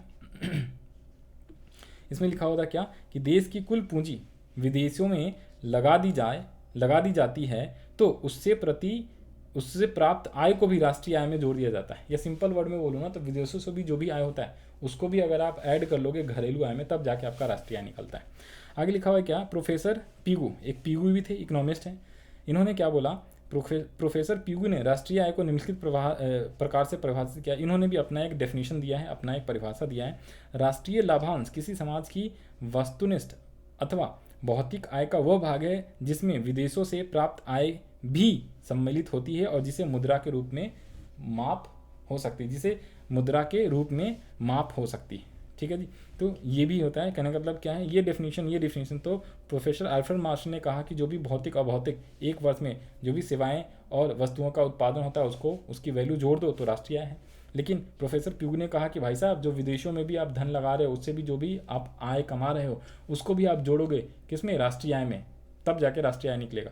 तो ये अलग अलग प्रोफेसरों ने अलग अलग डेफिनेशन दिया है, आपको ये सब डेफिनेशन एकदम रट्टा नहीं लगाना, ठीक है। थोड़ा बहुत याद रख लेना है कि किसने कौन सा डेफिनेशन दिया, अगर एमसीक्यू में आएगा तो आप आसानी से लिख देना, ओके। बाकी मेन जो अर्थ है आपको परिभाषा डेफिनेशन ये वाला याद रख लेना है। इसके अलावा आ जाओ जी यहाँ पे, इसके अलावा यहाँ पे कुछ और भी प्रोफेसर लोगों ने अपना अपना डेफिनेशन दिया है। एक प्रोफेसर फिशर थे, ठीक है जी, फिशर, तो उन्होंने क्या बोला, ये भी बहुत बड़े अर्थशास्त्री हैं, पीगू भी काफ़ी नामी अर्थशास्त्री, फिशर्स।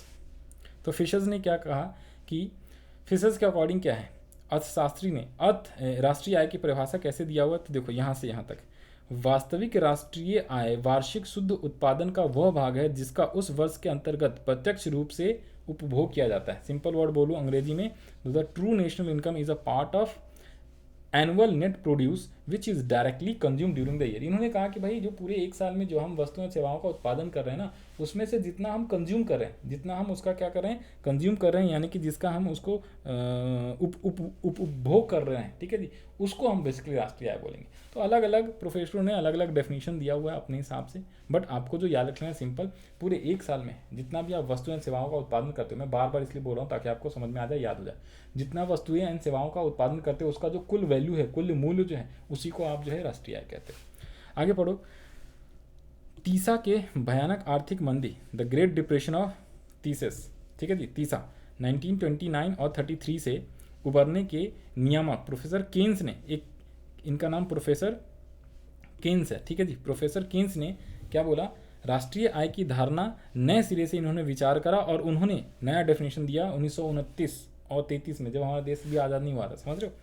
तो इसके अनुसार राष्ट्रीय आय को उपभोक्ता वस्तुओं तथा विनियोग वस्तुओं पर किए गए कुल व्यय के योग के रूप में किया जाता है। ये इन्होंने एक्सपेंडिचर मेथड, यहाँ पे आ जाओ, इन्होंने क्या बोला कि y=c+i, y को हम राष्ट्रीय आय बोलते हैं, नेशनल इनकम भी बोलते हैं y को, यहाँ पे सबसे लिखा हुआ है वैसे, y का मतलब राष्ट्रीय आय, c का मतलब होता है कंजम्पशन, जो हम लोग जो है ना, हम लोग इंडिविजुअल लोग जो हैं, ठीक है जी, तो जो लोग उपभोग कर रहे हैं, कोई भी सामान का खरीद के हम उसको यूज़ कर रहे हैं, जैसे फ्रिज खरीदा, टीवी खरीदा, घर में हम उसको इस्तेमाल कर रहे हैं, जैसे हमने जो है मार्केट में गए, हमने समोसे खा लिए, ठीक है, हमने जलेबी खा लिए, तो वो सामान हमने खरीदा और उसका हम उपभोग कर रहे हैं, कंजम्पशन कर रहे हैं, तो जितने रुपए हम उपभोग में खर्चे कर रहे हैं ना, उसको जब हम जोड़ देंगे तो वही राष्ट्रीय आय हो जाती है। एक तो जो उपभोग पे खर्चा करा, उसके अलावा हमने कहीं पे इन्वेस्टमेंट करा, इन्वेस्टमेंट का मतलब होता है जैसे आपका विनियोग, विनियोग का मतलब इन्वेस्टमेंट, इन्वेस्टमेंट का मतलब क्या होता है, विनियोग का मतलब क्या है, ध्यान से देखो, जैसे हमने क्या किया, कुछ पैसे जो है बिल्डिंग खरीदने में लगा दी, और बिल्डिंग खरीद लिया, कोई ज़मीन हमने खरीद लिया, तो एक तरीके से वो आपने क्या कर दिया, लैंड में पैसे लगा दिए, तो आपने इन्वेस्ट कर दिया, उससे आज न कल कहीं ना कहीं आमदनी आएगी। आपने खेत खरीद लिया, अब उस पर आप खेती कर रहे हो, ठीक है जी, तो जो पैसा आपने कंजम्पशन पे और जो पैसा आपने विनियोग पे खर्चा किया है, उसको जब आप जोड़ देते हो तो वही आपका क्या निकल जाता है, राष्ट्रीय आय निकल जाता है। इसलिए y=c+i होता है। ये बहुत ही इंपॉर्टेंट फार्मूला, याद रखना। इस टाइप के न्यूमेरिकल क्वेश्चंस ये कैलकुलेट करना आपके 11th-12th क्लास में आएगा, जब आप 12वीं क्लास में चले जाओगे। यहाँ पे थोड़ा सा ही पढ़ना आपको संक्षिप्त में।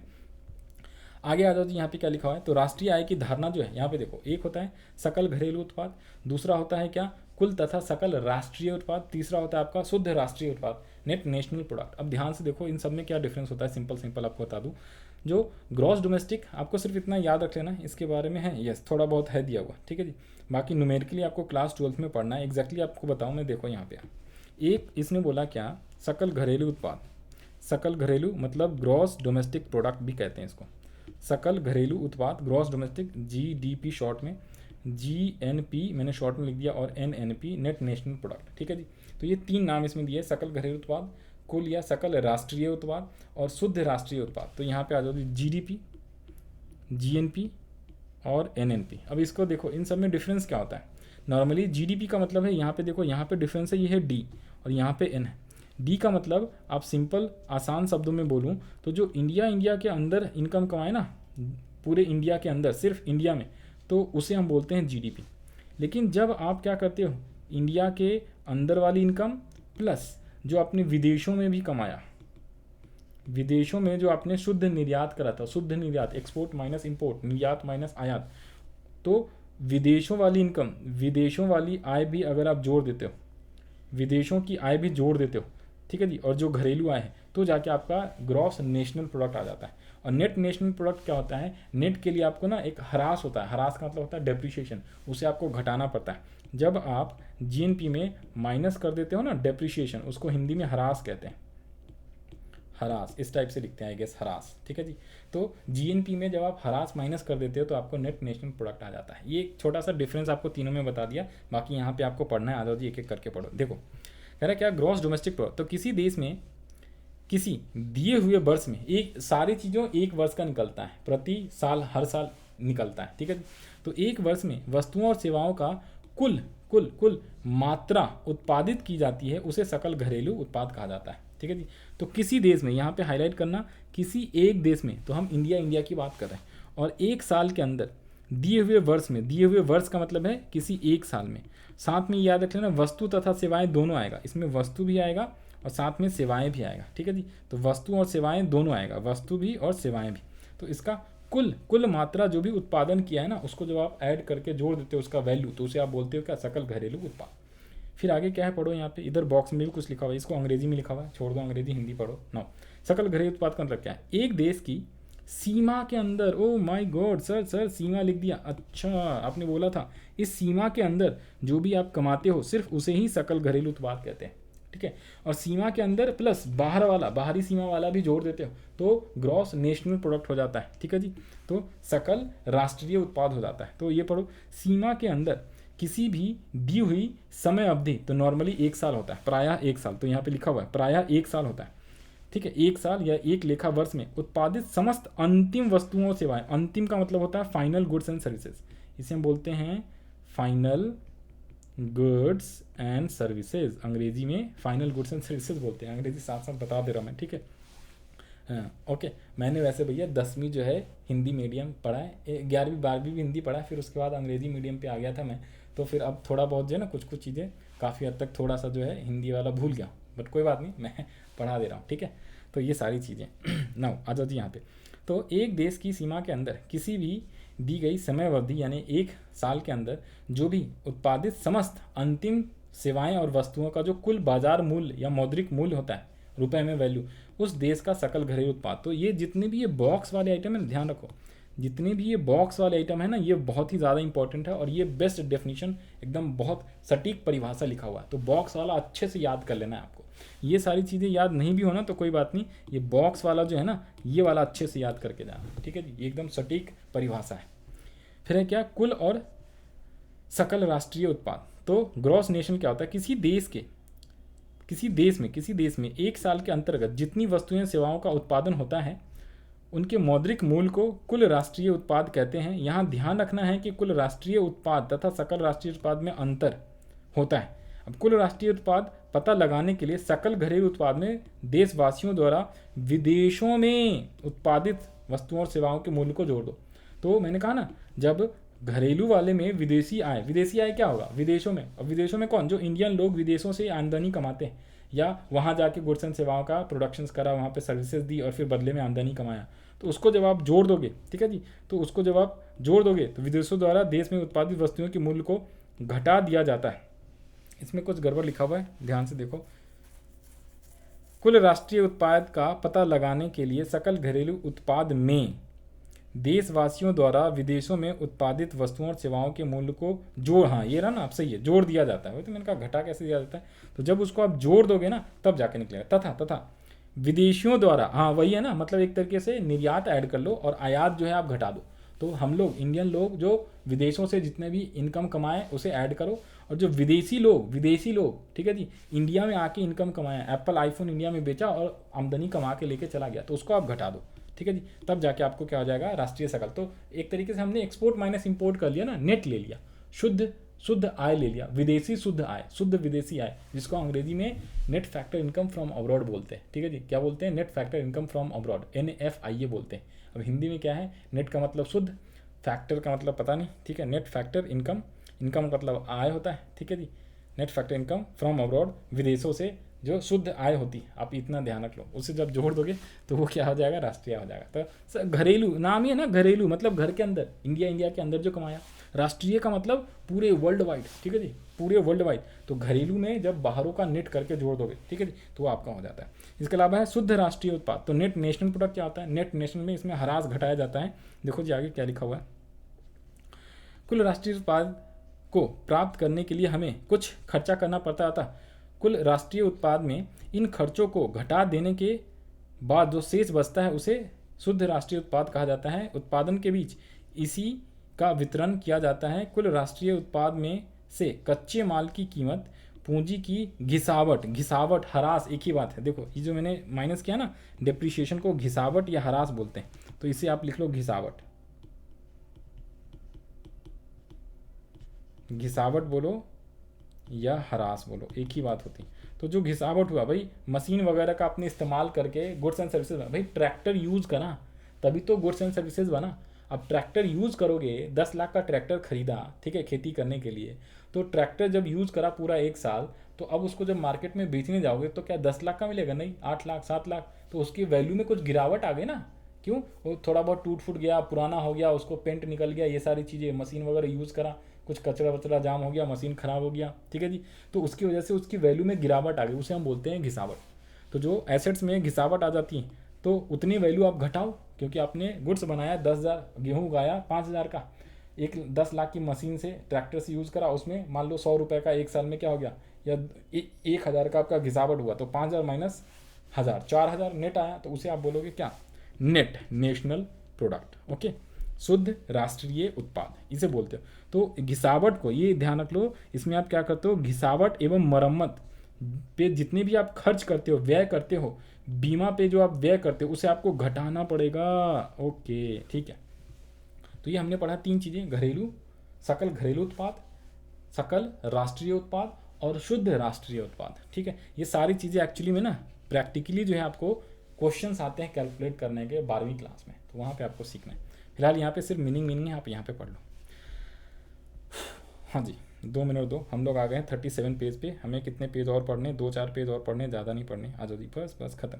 43 तक ही है, तो 5 पेज पढ़ने, 6 पेज मान लो। आ जाओ फटाफट हम लोग कंप्लीट कर लें ज़रा। तो हमारा 36 नंबर पेज पे हम लोग, और टाइम हो गया है 55 मिनट, 10 से 15 मिनट में हम लोग कंप्लीट कर लेंगे चैप्टर। तो आ जाओ जी, ये वाला हमने पढ़ लिया। यहाँ पे आओ।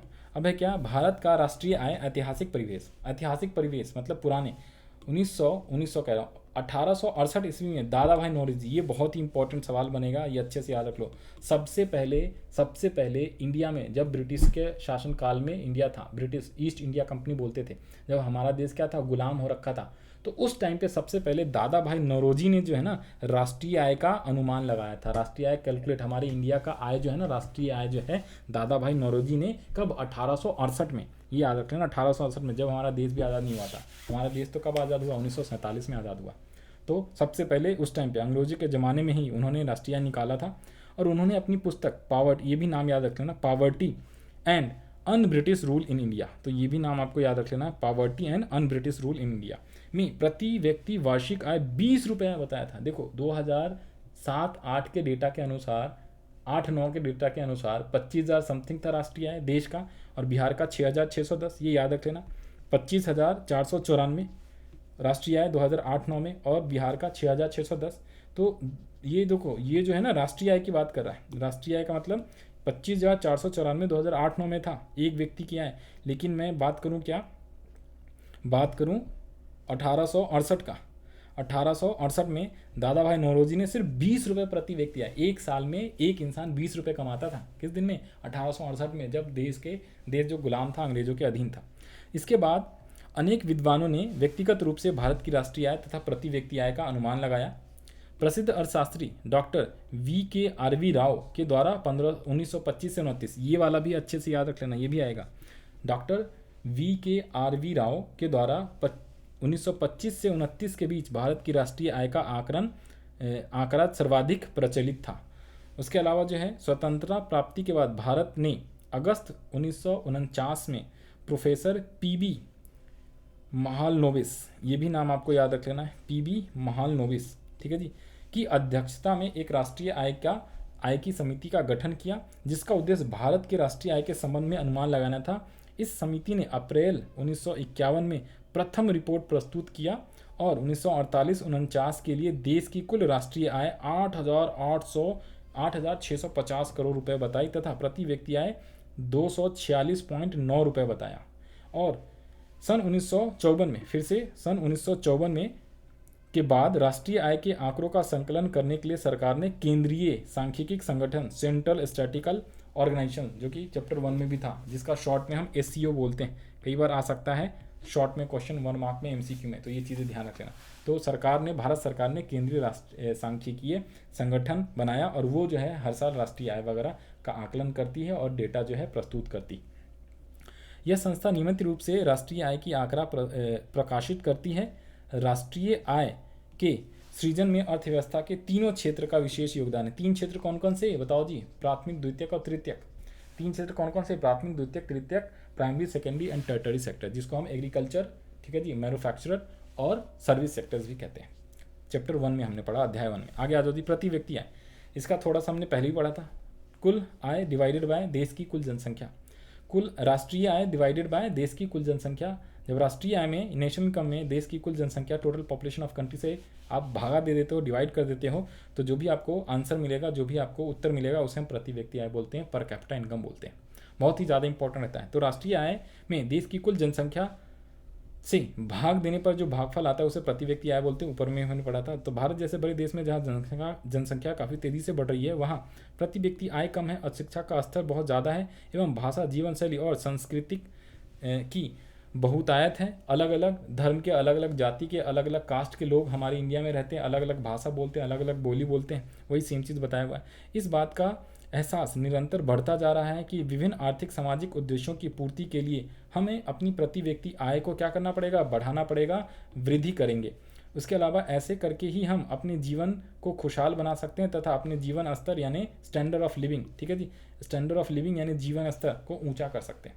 फिर है, आओ यहाँ पे जाने थोड़ा सा कुछ और भी है। भारत की राष्ट्रीय आय काफ़ी कम है तथा प्रति व्यक्ति आय में स्तर भी बहुत नीचा है। विश्व विकास रिपोर्ट, वर्ल्ड डेवलपमेंट रिपोर्ट 2009 के अनुसार 2007 में भारत की प्रति व्यक्ति आय $950 था, जहां भारत की प्रति व्यक्ति आय अमेरिका के प्रति व्यक्ति आय का लगभग 1/48, मतलब कि अगर अमेरिका जो है 48 रुपये कमाता है तो इंडिया का एक इंसान 1 रुपये कमा रहा है, समझ रहे हो। तो अगर प्रति व्यक्ति आय आपकी 100 रुपये है, 297 रुपये, अभी ऊपर बताया, मान लो 246 रुपये जो है 1954 के अनुसार था। तो अगर 1954 में मान लो 246 था, तो इसका 48 गुना वहाँ पे कर लो। ये वैसे 2009 का डेटा है, तो 9 में जितनी भी थी, जैसे 2007 में भारत की प्रति व्यक्ति आय $950, डॉलर को कन्वर्ट करोगे रुपये में, और आज की रुपये का हिसाब नहीं, आजकल 80 रुपये के आसपास। 1907 में रुपये का क्या वैल्यू था, उस समय 45-42 के आसपास में 1 रुपये का वैल्यू था, अभी डबल हो गया है, ठीक है जी। तो ये धीरे धीरे बढ़ता जा रहा है। तो विकास में ये सारी चीज़ें भी बड़ा इंपॉर्टेंट रोल प्ले करता है, ठीक है, बहुत ही महत्व रहता है। आगे लिखा हुआ है, इसी प्रकार हम विश्व के कई देशों की प्रति व्यक्ति आय को निम्न प्रकार से स्पष्ट करें। अमेरिकी प्रति डॉलर के रूप में हम बोल रहे हैं, तो प्रति व्यक्ति आय अमेरिका का कितना 40,004 रुपये प्रति डॉलर है। इंग्लैंड का 42,740, चीन का 2,360 प्रति डॉलर, और बांग्लादेश का 870, और हमारा $950 था 2007 में, 2009 की रिपोर्ट के अनुसार, ठीक है जी। आगे लिखा हुआ है क्या, ये आप याद रख लेना, कुछ डेटा इंपॉर्टेंट रहता है एग्जाम में।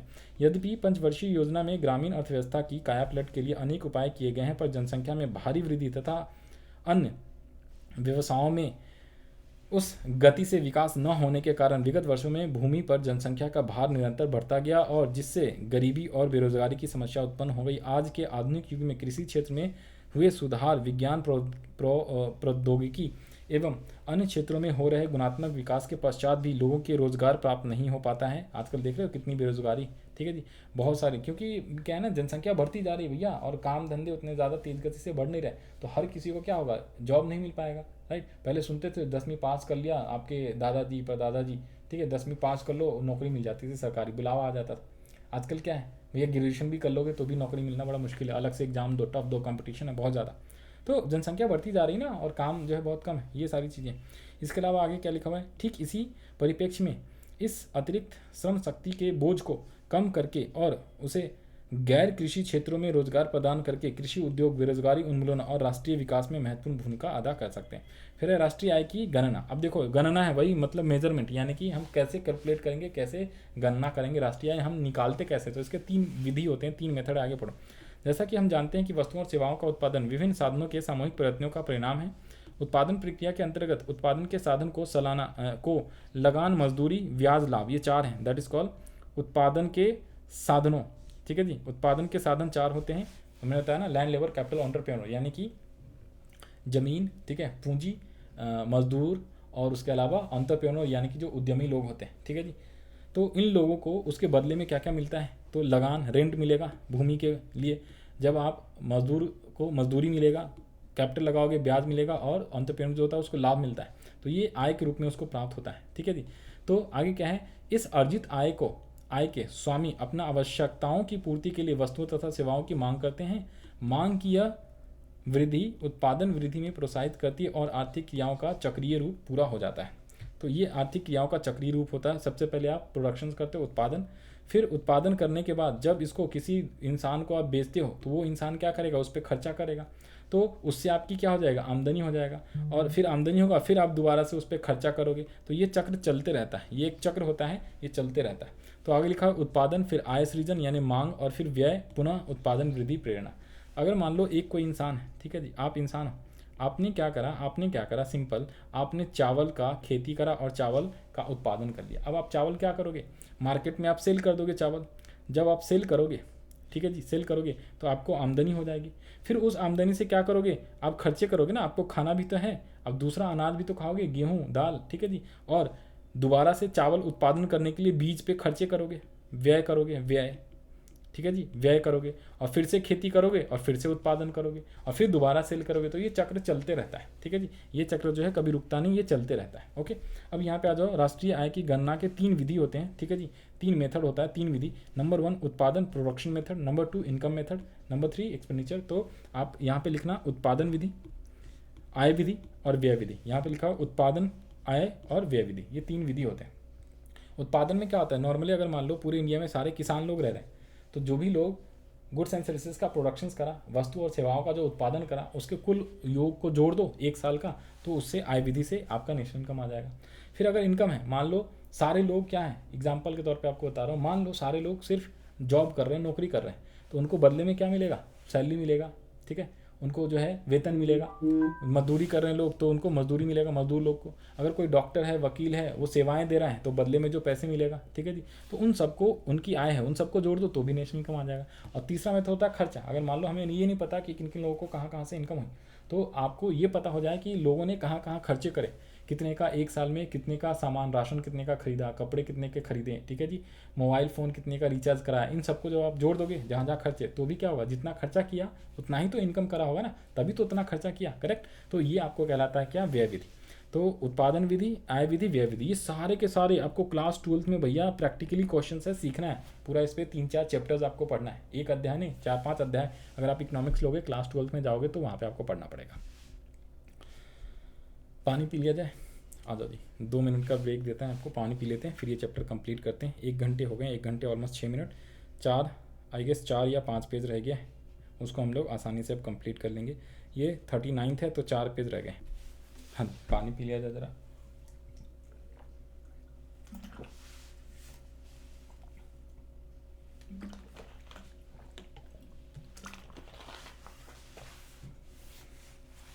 ओके,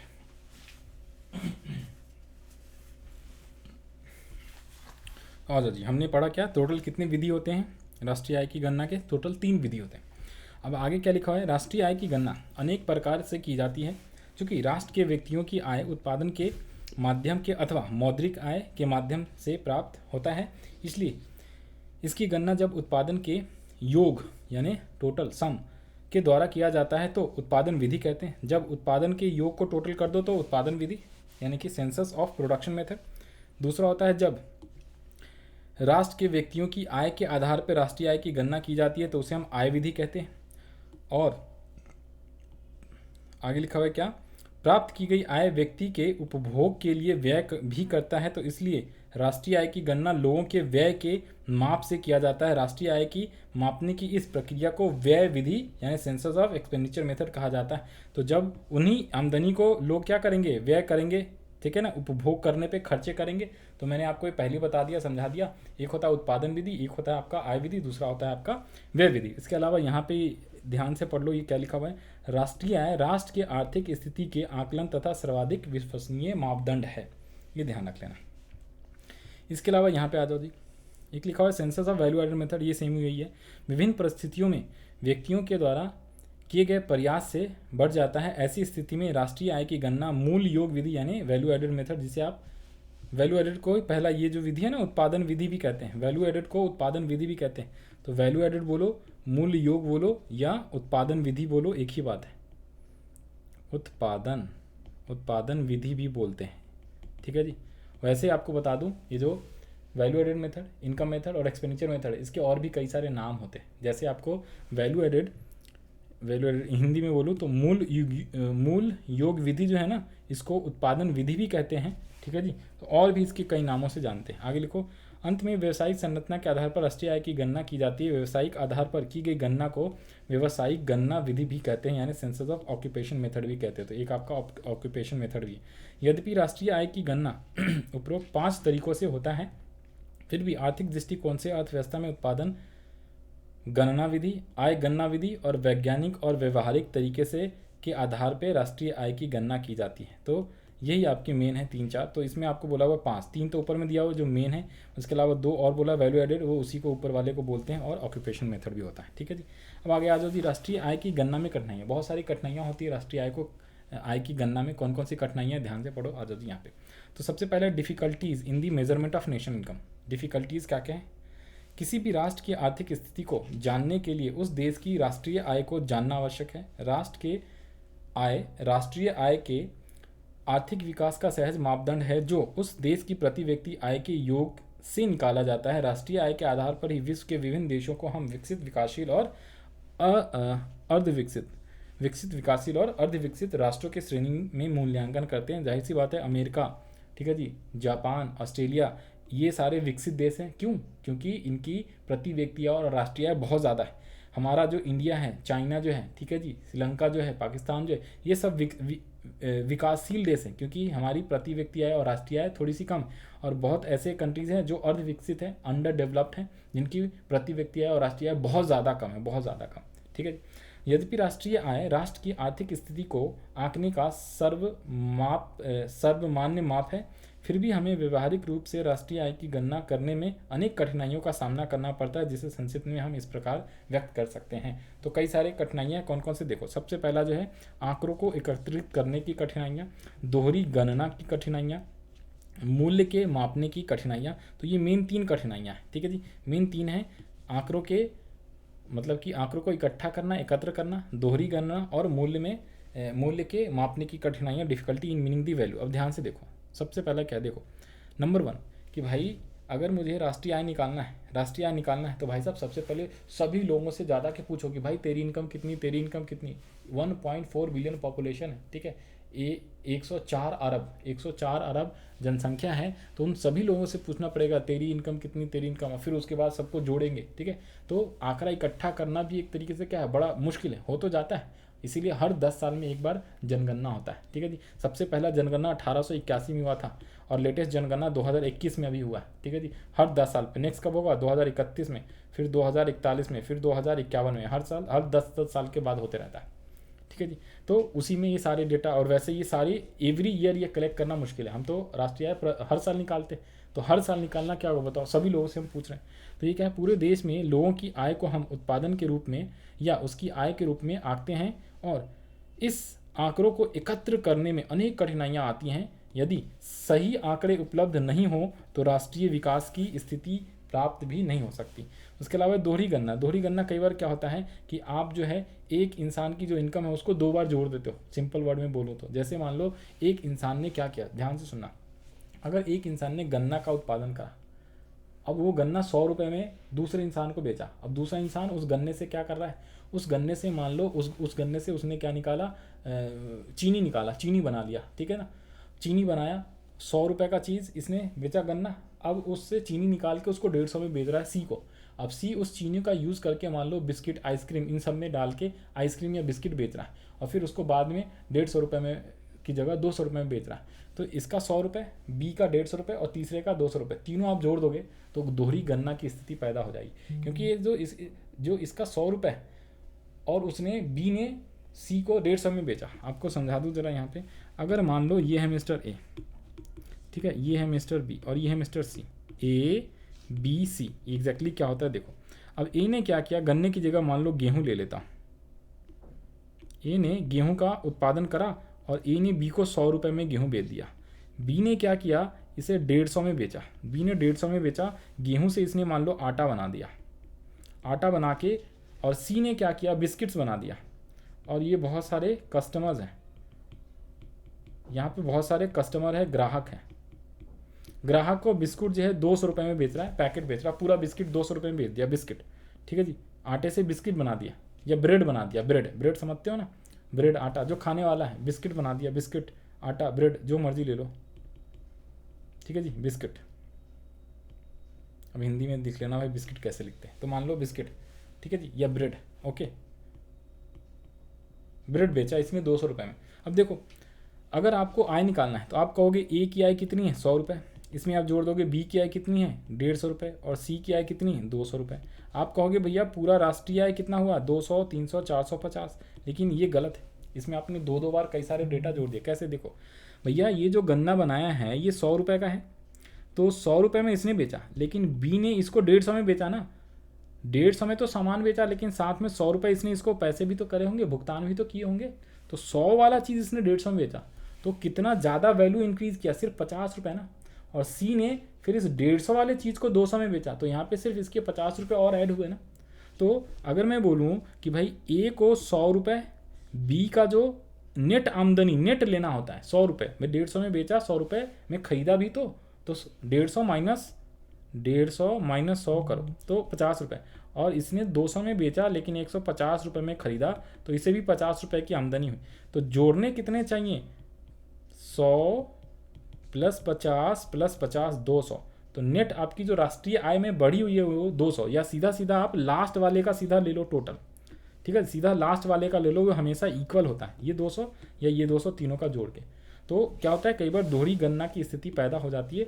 दो बार डिफिकल्टी होती है, एक तो कलेक्शन ऑफ डेटा में, यानी कि आंकड़ों को एकत्र करने में कठिनाई होती है, और क्या गलती हो सकती है, और क्या मुश्किल आती है, दो बार ऐड हो जाता है, दोहरी गणना की समस्या उत्पन्न हो जाती है। तो पूरे राष्ट्र के लोगों की उत्पादन अथवा आय के आंकड़ों को एकत्र करना सहज नहीं है। भौगोलिक और मानवीय संसाधन की संरचना ऐसी होती है कि कभी कभी एक ही आय या उत्पादन को दो स्थानों पर अंकित किया जाता है, जिस कारण वास्तविक आय में अधिक आय दिखने लगती है। तो उसको हमें फिर ठीक करना होता है, उसमें से दूसरे लोग का जो खर्चा हुआ उसको घटाना पड़ता है। समझ में आई बात है। तीसरा क्या है, मूल्य के मापने की कठिनाई। अब एक चीज़ और भी है, कई बार क्या है, मान लो कि जो सामान आप बेच रहे हो, ठीक है जी, 100 रुपये वाला ओके आटा, तो एक्चुअली में मान लो 100 रुपये में बेचा, लेकिन मार्केट में उसकी वैल्यू थी 75 रुपये, तो वहाँ पे गलती होती कि भाई एक वस्तु का जो आपने उत्पादन करा उसकी एक्चुअल में रियल में वैल्यू कितनी होनी चाहिए, करेक्ट वैल्यू कितनी होनी चाहिए, ठीक है, सही जो उसका मूल्य है वो कितना होना चाहिए। तो कई बार गलती से हम ज़्यादा भी वैल्यू ले लेते हैं, कई बार गलती से हम कम भी उसका मूल्य ले लेते हैं। तो उसमें अगर गलती किया तो आपका राष्ट्रीय आय में भी गलती होगा। तो ये कह रहा है क्या, मूल्य के मापने में कठिनाई। क्या कह रहा है, बाजार की स्थिति में प्रायः हम यह देखते हैं कि एक ही वस्तु का कई व्यापारिक स्थितियों से गुजरने के कारण उस वस्तु के मूल्य में विभिन्नता आ जाती है। वस्तु की कीमत की यह विभिन्नता इसलिए होती है कि विक्रेताओं के एक वर्ग से दूसरे वर्ग तक जाने में उसका यातायात का खर्च, विक्रय व्यवस्था यानी विज्ञापन एडवर्टाइजमेंट का खर्च, विक्रेताओं के मुनाफे की राशि उसमें जुट जाती है। उदाहरण, चीनी का उत्पादन मूल्य कारखानों में कम होता है, जब थोक विक्रेता के पास जाता है तो मूल्य में थोड़ी बढ़ोतरी हो जाती है, और अंत में खुदरा विक्रेता के पास जाते जाते उसकी कीमत पूर्व की अपेक्षा काफ़ी अधिक हो जाती है, और जब जो उपभोक्ता लोग होता है, कस्टमर लोग होता है, उसके यहाँ जाते जाते और ज़्यादा बढ़ जाता है, उसमें जीएसटी भी जुड़ जाता है भाई साहब, टैक्स भी जुड़ता है, ओके, प्रॉफिट भी जुड़ता है। तो ऐसी स्थिति में अक्सर विक्रय के दो बिंदुओं पर अलग अलग रूप से आंकड़ों को जोड़ने से राष्ट्रीय आय की भ्रामक स्थिति पैदा होने की संभावना रहती है, और गलत राष्ट्रीय आय कैलकुलेट होने की संभावना होती है। अगली खबर, राष्ट्रीय आय की गणना करते समय उपरोक्त बातों का ध्यान देने से आंकड़े स्पष्ट, व्यवहारिक एवं विश्वसनीय प्राप्त होते हैं। जैसे कि हम जानते हैं कि राष्ट्रीय आय के आंकड़ों के संग्रहण के क्रम में यह आवश्यक होता है कि पूरे राष्ट्र के लिए एक ही मापदंड अपनाया जाए, और जिससे राष्ट्र की आर्थिक स्थिति का सही मूल्यांकन किया जा सके। तो यहाँ पे हमने यहाँ तक ये टॉपिक कंप्लीट कर लिया, ख़त्म कर लिया। अब आगे बढ़ते हैं, ज़रा 2 पेज रह गए। विकास में राष्ट्रीय एवं प्रति व्यक्ति आय का क्या योगदान। देखो, जो विकास हम पढ़ रहे हैं, भारत का विकास, आर्थिक विकास, उसमें राष्ट्र का राष्ट्रीय आय और प्रति व्यक्ति आय का कितना महत्व है, तो बहुत ज़्यादा महत्व है भाई साहब। क्योंकि अगर राष्ट्रीय आय ज़्यादा होएगा और प्रति व्यक्ति आय ज़्यादा होगा, तभी तो क्या होगा, विकास अच्छा होगा, या आर्थिक विकास कह लो या सामाजिक विकास कह लो, सारे जो भारत का पूरा विकास है वो अच्छा कब होगा, जब राष्ट्रीय आय और प्रति व्यक्ति आय दोनों क्या हो, बहुत ज़्यादा। तो आइए ज़रा इसको भी रीड कर लेते हैं लाइन वाला। किसी भी राष्ट्र की संपन्नता एवं विपन्नता वहाँ के लोगों के प्रति व्यक्ति आय तथा संयुक्त रूप से सभी व्यक्तियों के आय के योग यानी राष्ट्रीय आय को कहते हैं के माध्यम से जाना जाता है। राष्ट्र के विकास के लिए जो भी प्रयास किए जाते हैं वह उसी राष्ट्र की सीमा क्षेत्र के अंदर रहने वाले लोगों के उत्पादकता तथा उनकी आय को बढ़ने के माध्यम से की जाती है।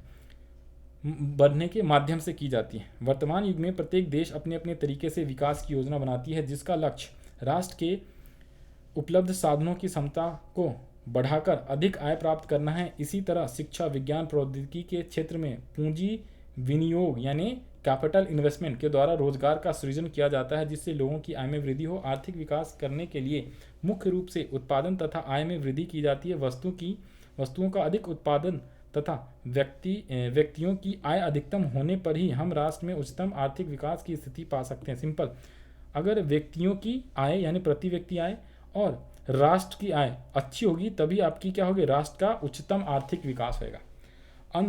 अतः हम ये कह सकते हैं कि राष्ट्रीय आय और प्रति व्यक्ति आय ही राष्ट्र के आर्थिक विकास का सही मापदंड है। बिना उत्पादन के बढ़ाए लोगों की आय में वृद्धि नहीं हो सकती और न ही आर्थिक विकास हो सकता है। राष्ट्र आय यानी राष्ट्रीय आय और प्रति व्यक्ति आय में परिवर्तन होने से इसका प्रभाव लोगों के जीवन स्तर पर पड़ता है। राष्ट्रीय आय वास्तव में देश के अंदर पूरे वर्ष भर में, पूरे एक साल में उत्पादित शुद्ध उत्पत्ति को कहते हैं, लेकिन उत्पत्ति में शुद्ध तभी होगी जब उत्पादन में अधिक श्रमिकों को लगाया जाए। इस प्रकार जैसे जैसे उत्पादन में वृद्धि होगी वैसे वैसे बेरोजगारी भी कम होएगा, लोगों को रोजगार मिलेगा, श्रमिकों को वेतन बढ़ेगा, आय में बढ़ोतरी होगी और उनका जीवन स्तर भी क्या होगा, पूर्व की अपेक्षा में बहुत ज़्यादा बेहतर हो जाएगा। तो उसी को तो हम विकास कहेंगे। ठीक है, पहले 100 रुपये कमा रहे थे, अब 1000 रुपये कमाएंगे, फिर 2000 कमाएंगे, 20,000 कमाएंगे, 40,000 कमाएंगे। तो अपना रहना खाना ये सब चीज़ों में उनके जीवन स्तर में भी क्या हो जाएगा, सुधार हो जाएगा। लोगों को अच्छी शिक्षा मिलने लगेगी, ठीक है, अच्छे स्वास्थ्य मिलने लगेगा, आने जाने के लिए रोड, सड़कें, परिवहन, मेट्रो रेल, ये सारी सुविधाएं मिल जाएंगी, कोई जाम नहीं लगेगा। ठीक है जी, तो अपने आप क्या हो जाएगा, विकास हो जाएगा। तो आगे लिखा हुआ है क्या, प्रति व्यक्ति आय में वृद्धि होने से व्यक्तियों का विकास संभव हो सकता है। यदि इसी प्रकार राष्ट्रीय आय के सूचकांक में वृद्धि होती है तो इसे लोगों के आर्थिक विकास में अवश्य ही वृद्धि होगी। तो यहाँ पे लिखा हुआ आर्थिक विकास, प्रति व्यक्ति आय, विकास की प्रक्रिया और राष्ट्रीय आय, तो ये सारे इंक्रीज होएगा। तो अगर पर कैपिटा इनकम इंक्रीज होएगा, देखो जी ध्यान से पर कैपिटा इनकम इंक्रीज होएगा तो आर्थिक विकास होएगा। विकास प्रोसेस क्या है, अगर राष्ट्रीय आय में भी बढ़ोतरी होगी तो भी क्या होगा, आर्थिक विकास होगा। तो अब तक हमने पढ़ा कि राष्ट्रीय आय में केवल उन्हीं सेवाओं को शामिल किया जाता है जिन्हें मुद्रा के रूप में आंका जाता है तथा जिनके लिए भुगतान किया जाता है। जिन सेवाओं के लिए भुगतान नहीं किया जाता उनकी गणना राष्ट्रीय आय में नहीं की जाती। उदाहरण, यदि कोई नर्स जो है अपने बच्चे की, अब देखो यहाँ पे देखो, जब भी आप कोई सेवाएं या वस्तु देते हो ना, फ्री में देते हो, तो उसको उसकी गणना नहीं होती राष्ट्रीय आय में, उसको जोड़ा नहीं जाता। ठीक है जी, जब आप कोई भी चीज़, सेवाएं या वस्तु देते हो, बदले में कोई पैसे या कोई भी वस्तु भी लेते हो, तो उसका मौद्रिक रूप में मूल्य निकालो, उसको हम ऐड करते हैं। अब जैसे मान लो आपके माता पिता आपको थोड़ा सा हेल्प कर दिया, पढ़ा दिया, तो बदले में कोई भी पैसे नहीं लेते। आपकी माता जो है आपके लिए खाना बनाती है सुबह शाम, तो उन्होंने सेवाएं दिया ना, मेहनत करके आपको खाना बनाया, लेकिन बदले में आपसे कुछ लिया नहीं। ठीक है जी, तो वो फ्री में सेवाएं हुई, तो उसको जो है आमदनी में नहीं जोड़ते, उसको राष्ट्रीय आय में नहीं जोड़ते। अगर किसी नर्स ने अपने बच्चे को ही सेवाएं दे दी, ठीक है, तो उसकी गणना जो है राष्ट्रीय आय में नहीं होती। यहाँ पे सिंपल इसका मतलब ये। लेकिन वही नर्स अस्पताल में काम करती है और बदले में आय कमाती है, तो उसको राष्ट्रीय आय में जोड़ा जाता है। इस गणना के पश्चात विकास की क्रिया सामान्य तौर पर चलती रहेगी। यदि विकास की प्रक्रिया के तहत राष्ट्रीय आय एवं प्रति व्यक्ति आय में वृद्धि हो रही है तो गरीबों द्वारा प्राप्त आय में कमी नहीं होनी चाहिए, क्योंकि यदि बढ़ी हुई आय का सब हिस्सा अमीरों के पास चला जाए तो राष्ट्रीय आय में वृद्धि होते हुए भी संतुलित आर्थिक विकास नहीं होगा। इसी कारण इन दिनों सरकार के योजना आयोग के द्वारा समावेशी विकास यानी कि इंक्लूसिव ग्रोथ पर बल दिया जा रहा है। जिस अनुपात में राष्ट्रीय आय में वृद्धि हो रही है उसी अनुपात में या उससे अधिक अनुपात में जनसंख्या में वृद्धि हो रही है तो समाज का आर्थिक विकास नहीं बढ़ेगा। सिंपल है ना, देखो इनकम आपकी बढ़ रही है 100 रुपये से और इंसान भी 100 से 200 हो गए, तो भैया राष्ट्र की आय 100 से 200 रुपये बढ़ी, 100 रुपये बढ़ गया एक तरीके से, और जनसंख्या भी पहले 100 था अब 200 हो गया, 100 से बढ़ गया, तो एक तरीके से प्रति व्यक्ति आय उतना ही रहा ना। पहले आप 100 रुपये कमा रहे हो और आपके जनसंख्या है 100, तो 100 डिवाइड बाय 100 1 रुपये प्रति व्यक्ति आए। अब आपकी इनकम हो गई 100 से 200 और जनसंख्या भी 100 से 200 लोग हो गए, तो 200 डिवाइड बाय 200 अभी भी क्या है, प्रति व्यक्ति आय एक ही है। अगर आपका 100 रुपये से बढ़ के आमदनी राष्ट्रीय आय 200 हो जाता है और जनसंख्या 100 से मान लो 150 ही हुआ, ठीक है जी, तो उस केस में 200 डिवाइड बाय 150 करोगे तो 1 पॉइंट समथिंग आएगा, तो प्रति व्यक्ति आय में कुछ बढ़ोतरी हुआ। तो राष्ट्रीय आय जिस गति से बढ़ेगा उससे कम गति से जनसंख्या बढ़ना चाहिए, ठीक है ना, तभी आपका असल में जो है पूरे भारतवर्ष का विकास होगा। ठीक है, इसलिए जनसंख्या नियंत्रण कानून आना बहुत ज़रूरी है और यू कैन सिंपली से सरकार को जनसंख्या नियंत्रण पे बहुत सारे कदम उठाने चाहिए। ओके, अब इसके आगे यहाँ पे कुछ भी नहीं, ये थोड़ा सा रह गया, ये पढ़ लो। तो समय एवं आय में परिवर्तन के साथ गरीबों की रुचि एवं स्वभाव परिष्कृत होता है तथा अपनी बढ़ी हुई आय का वे सदुपयोग करते हैं, इसी प्रकार उनके आर्थिक विकास में अवश्य ही वृद्धि होती है। अतः हम इस निष्कर्ष पर आते हैं कि चंद परिस्थितियों को छोड़कर यदि राष्ट्रीय आय तथा प्रति व्यक्ति आय में वृद्धि हो तो सामाजिक या समाज में आर्थिक विकास में भी वृद्धि होगी तथा राष्ट्रीय तथा प्रति व्यक्ति आय में कमी होने से समाज में। अब सिंपल यहाँ पे इसका निष्कर्ष ये देखो कि जब राष्ट्रीय आय या प्रति व्यक्ति आय बढ़ेगा ना तो अल्टीमेटली आर्थिक विकास होगा ही होगा, लेकिन ये 100% श्योर नहीं होता, कुछ परिस्थितियों में नहीं होता। अगर मान लो आपकी राष्ट्रीय आय बहुत ज़्यादा बढ़ गई, प्रति व्यक्ति आय बहुत ज़्यादा बढ़ गई, लेकिन जो है आपके साथ साथ में जनसंख्या भी बहुत ज़्यादा बढ़ गया ना, ठीक है, तो उस केस में आपका विकास नहीं होगा क्योंकि आपकी जनसंख्या भी बहुत ज़्यादा बढ़ गई। तो कुछ सिचुएशन को छोड़ दो, कुछ परिस्थितियों को हटा दो, तो ज़्यादातर केस में आप ये कह सकते हो कि राष्ट्रीय आय प्रति व्यक्ति आय बढ़ेगा तो आपकी आर्थिक विकास बढ़ेगी, ठीक है जी। कुछ केसेस में जो है अगर नहीं होता, बाकी सभी केसेस में होता है। तो सिंपल आप ये कर सकते हो कि भाई हाँ बिल्कुल सही है, राष्ट्रीय आय और प्रति व्यक्ति आय अगर किसी देश का किसी अर्थव्यवस्था का बढ़ता है तो उसकी आर्थिक विकास भी डेफिनेटली जो है बढ़ती है। तो ये हमने पूरा का पूरा चैप्टर 2 जो है कंप्लीट कर लिया आपका, लाइन बाय लाइन मैंने आपको समझा दिया, एक्सप्लेन कर दिया, री भी करा दिया। तो आप इस वीडियो को जो है ना 2 बार 4 बार आप देखते रहो, सुनते रहो ना, तो अपने आप आपको सारी चीज़ें जो अच्छे से समझ में आ जाएगी। बार बार एक ही चीज़ को देखोगे तो आपको सारी चीज़ें याद हो जाएगा, लर्न हो जाएगा। फिर भी अगर कोई दिक्कत है, डाउट है तो आप डिस्क्रिप्शन में लिख सकते हो। डिस्क्रिप्शन बॉक्स में कोई भी आपकी जो समस्याएं हैं, क्वेश्चन आंसर सीरीज भी बहुत जल्दी लाएंगे और रिवीजन सीरीज भी बहुत जल्दी लाएंगे। 10-10 मिनट और 15-15 मिनट के अंदर जो है हम लोग पूरा चैप्टर रिवीजन वाला भी आपको कराएंगे रिवीजन चार्ट से। ये रहा आपका, ठीक है जी। 2-2 बुक का 2-2 कह रहा हूँ, 2-2 पेज के अंदर अंदर जो है आपका चैप्टर रिवीजन करके इस टाइप से भी आपको ये सारी वीडियो भी कराएंगे। बट फिलहाल आपको एक एक लाइन वाला भी वीडियो करवा रहा हूँ ताकि आप अच्छे से पूरे डिटेल में अगर आप पढ़ोगे ना तो आपको फिर कहीं दिक्कत नहीं आएगी, सारे क्वेश्चन आंसर भी आप आसानी से आप कर सकते हो। तो इस वाले लेक्चर के लिए, इस वाले वीडियो के लिए इतना ही। हम लोग मिलते हैं नेक्स्ट लेक्चर में अपने नए चैप्टर के साथ, ठीक है जी। चैप्टर नंबर 3 के साथ मिलेंगे। मुद्रा, साख और कौन सा था चैप्टर, मुद्रा, साख और वस्तु विनिमय नहीं, मुद्रा, साख और बचत, मुद्रा, बचत एंड साख। तो इस चैप्टर के साथ मिलेंगे नेक्स्ट लेक्चर में, नेक्स्ट क्लास में। तो तब तक के लिए सभी लोगों को all the best to all of you. आप लोग अपना अच्छे से मेहनत करते रहो, अपना पढ़ाई लिखाई करते रहो। कहीं पे भी दिक्कत हो और प्रॉब्लम हो तो मैंने व्हाट्सअप नंबर नीचे में दे दिया है, वहाँ पे आप व्हाट्सअप करके अपने डाउट, सवाल, क्वेश्चन सब पूछ सकते हो। बाकी आप डिस्क्रिप्शन में भी अपना डाउट वगैरह टाइप कर देना तो मैं आंसर आपका जवाब जो है दे दूँगा।